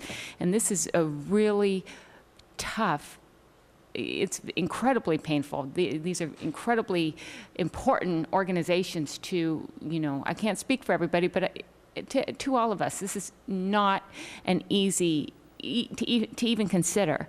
Of course, the library is very, very much needed. I know we have 2 libraries, so we have to consider whether we can sacrifice having 2 open libraries or not. The visitor center, they do bring in people and increase our TOT tax revenue and things like that. So all of these things are incredibly difficult. I also know the employees have made incredibly significant cuts. It's all we've basically cut since 2008 on the Financing City Services Task Force. They've taken salary freezes, benefit cuts, attrition, layoffs. It's just everybody's morale is feeling the pain here. And so we need to think about how we can do this. And again, I want to reiterate what Councilmember Stone said about the smoothing with the pension obligation bonds. I do think that is out of the box because we would be looking at incredibly difficult cuts if it weren't for that idea. And so a lot of people come and say, come on, you guys, you got to dig deep. You got to find something. You got to figure out what you're going to cut. And we've been doing this for so many years now that this is the situation that we're in. And it's really frustrating. It's not why any of us are on city council. We didn't think it would be a great time to come up here and cut these vital city services. So I just want to make that clear, and I do want to, again, express my gratitude for all of these organizations. And I also would like for us to have all the information that we can possibly have about the situation some of these community organizations are in. You know, I think if we potentially have assumptions about how much money they make or what the county can give them or, you know, what their status is, I would really feel better if I knew what the consequence of these cuts were to some of these organizations so I could make these judgments with a clear head. And again, I'm just going to throw it out there. Is there any options for me to evaluate? Maybe I'll see the other options are worse, but I agree we need to have a balanced budget. We need to spend one-time funds on one-time expenditures. I agree with all of the policy changes that have been made, and I think they're incredibly important. We're in this situation today because those changes haven't been made in the past, so I greatly appreciate your leadership in regards to making some of these changes, but at the same time, we really need to be incredibly careful at this stage of the game.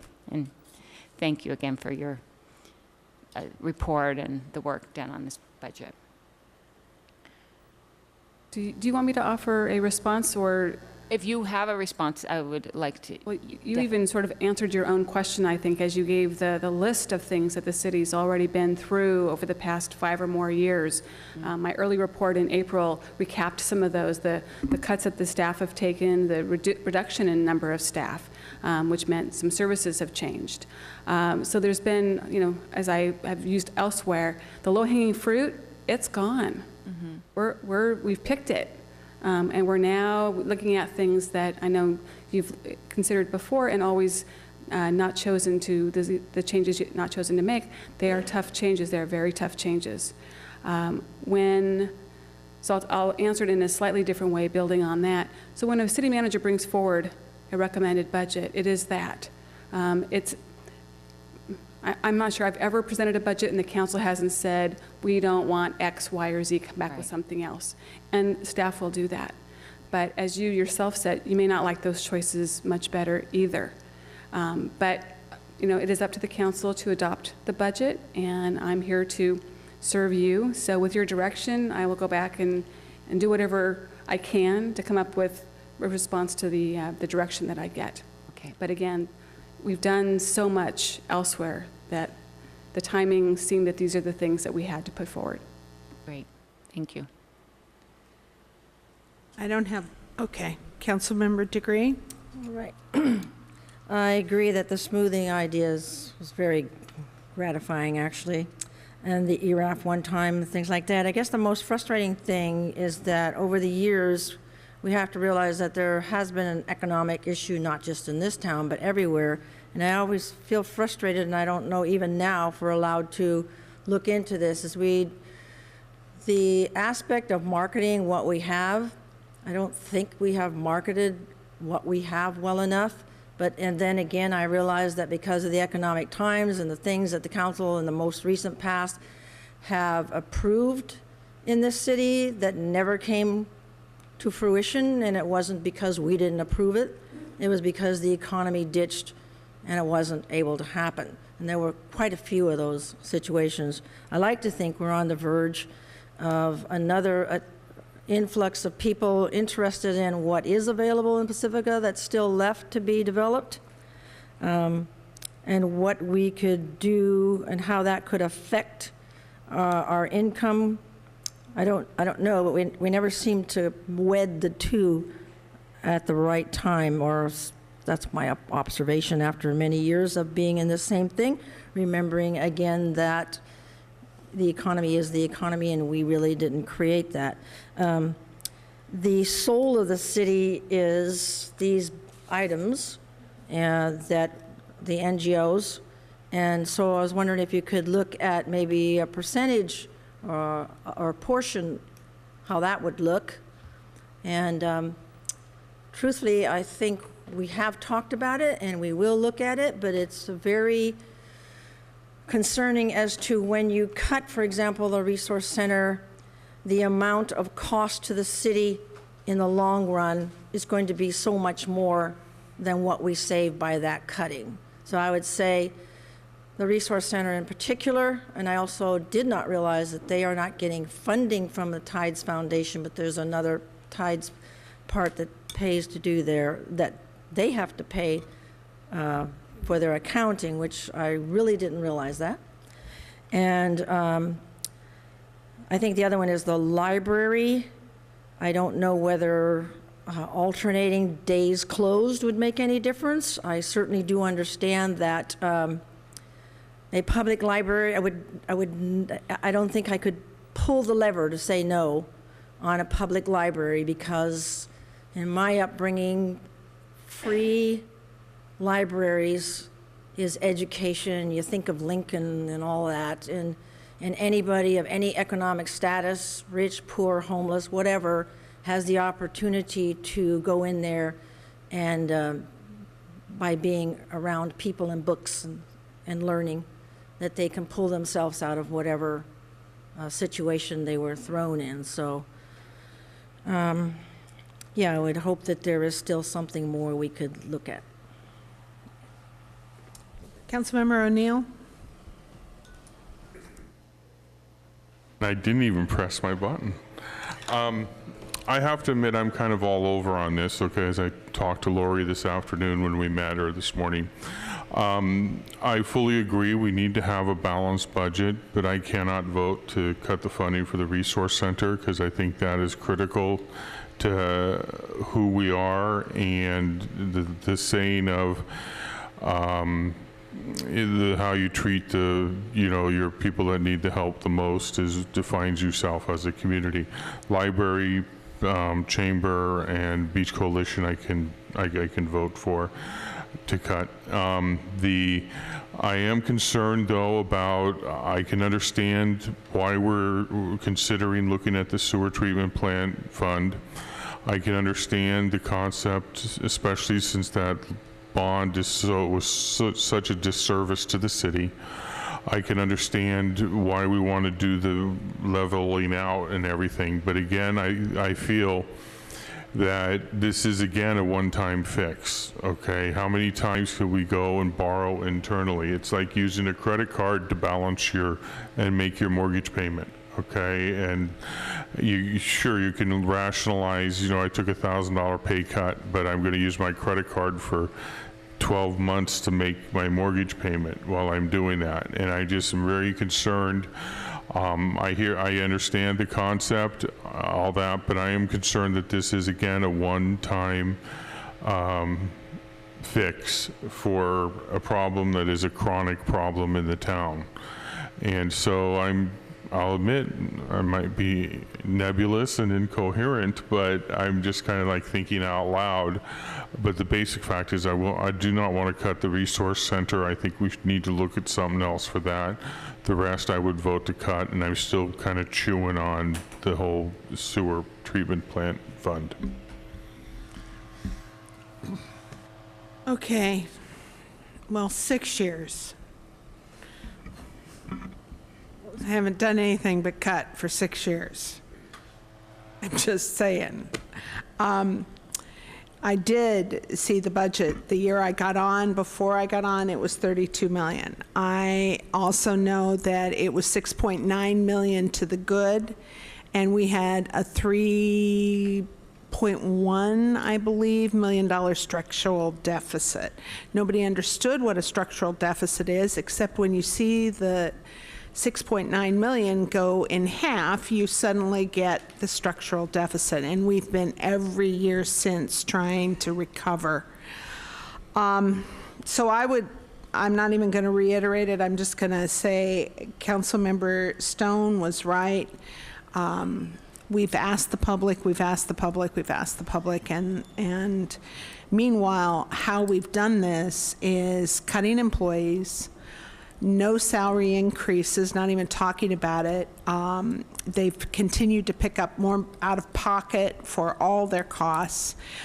This year alone, Redwood City got a 3%. I mean, people will say, don't compare us to other people in the camp. Well, but that's your labor pool. Your labor pool is those folks, and you begin to lose people to other cities, which we are already doing. So At some point, there's going to be a breaking point, and I don't know what that is. I want to commend you, Lori, for coming up with, and Steve probably, and whoever else was involved, coming up with the borrowing. The difference to me is the enterprise fund and the laws around it require that we have to pay it back, number one. Number two, we're paying 6% to a bondholder, and we could be paying 2% or 1% to ourselves.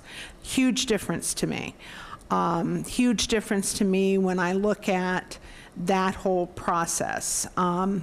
And I don't know how, if we didn't do that, we would make up that kind of money, because it's a big chunk of this. It's way more than $171,000. So the, I love that you've been calling them now NGOs. We used to call them what? Something? Non-departmental, that's right, but you're NGOs now. I do want to see, I like the contract idea, I like some accountability. We have to ask the questions that we ask up here because the public asks us. We get these questions in the mail, we get these questions in our email, we get these questions when I walk through the audience and try to avoid you guys while I quickly get something done. I'm serious. I know that you all want to talk because you have good points. Valuable stories, valuable examples. There is no doubt in my mind the Resource Center does exactly what I want it to do. And I am grateful to you every single time that you do it. But I need to know the numbers. I need to be able to justify. I need to be able to talk about it in a way that says it's this % of budget, it's this % of impact, not on things that are done by the county anyway, but how it impacts that money to the county. So that's what I need to have come back here so that I can get that piece of it, because I know you do good stuff. The other thing it calls for is a report on a regular basis from all the agencies, so we're not coming here and just striking out. We need a report, so we know this before we launch into this. And last but not least, I commend all the council for being up here. And Sue, you've been up here the longest through the most amount of budget cuts. It is not a pleasant state to be in, but until we figure out another revenue source, this is our future. So we have to figure out another revenue source. We've already cut employees. People are constantly complaining about what isn't getting done, and you can't keep doing I mean, we've got so much smaller budget than a city our size should have. It's amazing, and we've cut our staff a good 12%. We've cut hours, we've cut services. We are going out and digging up grants and things and trying to compete very religiously in the county for more money, but it's just, there's not enough. So I am good with everything except really the Resource Center. I'll be blunt. I totally get what we get for the Beach Coalition. I get it in big ways. I'm struggling with the issue of using it on a festival. And I have to be honest, because the city gave up the Fog Fest long ago, and the people that saved it ponied up out of pocket to keep it going, and they actually pay for services to the city. So it's not that you can't do a festival within the cost, but we'd have to do the festival very, very different. So I don't know if that's something to even consider. I need to know more about that $3,000 and how it's spent and what it's spent for. I think the chamber has come to terms with the $10,000. I think that the library has come to terms. I don't like that either, but it's time to think about all our duplication and our services if we're going to have the best possible library. So those are the two things I need more information on to go forward with the budget. Any other feedback that you need from us? You need approval on acceptance of the report? If you wish, that would be fine. Councilmember Stone? I just had one more question. After Councilmember O'Neill's comment, I wasn't sure. I got thrown off a little bit if I understood the bond payoff or the smoothing of the bond payments, because you mentioned one time fix, and I don't know if I just misunderstood, but can you touch on that? Isn't this actually paid off in a number of years and then it's just over? Yeah, and thank you for that. I'm not sure how Councilmember O'Neill's looking at it as one time either. At the end of this period of time, we will no longer have those two bonds. They will be paid off. Okay. And we will still have miscellaneous beyond the time frame that's shown there, but the fire and the police bonds will be paid off. Okay, I gotcha. And then just so there's clarity, and I know that, since I went first, there was a couple other people that were more direct in their direction, and so it might help narrow it down, because I think I at least might be counting to 3 here, is that, thank you, Councilmember, for saying she'd like to see some options for, especially non-departmental. I think the rest of the budget sounds, I don't know how you're interpreting it, but sounds pretty good. But, the 83,000 for the resource center, I'd like to see what the options are for that. I don't know what they'll be, and I'd love to be able to say with confidence that I have, no intention of, or will not cut that, but I don't know what is on the other side of that coin, and where else that's going to be. Doing this for a number of years now, we are getting to the bone, so who knows what that could mean. So I'd love to know those impacts. And I'd like to make a motion to accept the report. Question. I've got a motion. I need I'll second it. Okay. Is that what you were going to do? All right. So, Mike, you second it, and Councilmember Degree has a question. I just have a question. When we accept this, we're not accepting the recommendation about the NGOs, right? Because you No. had enough input. Thank you. No, you're not. Because you had a second action that we give you direction. Did you get enough direction from us? I believe so. Enough for now. Thank you. Okay. Please vote. And that passes 5-0. Thank you. Are we free? And thank you all very much. Good night. Have a safe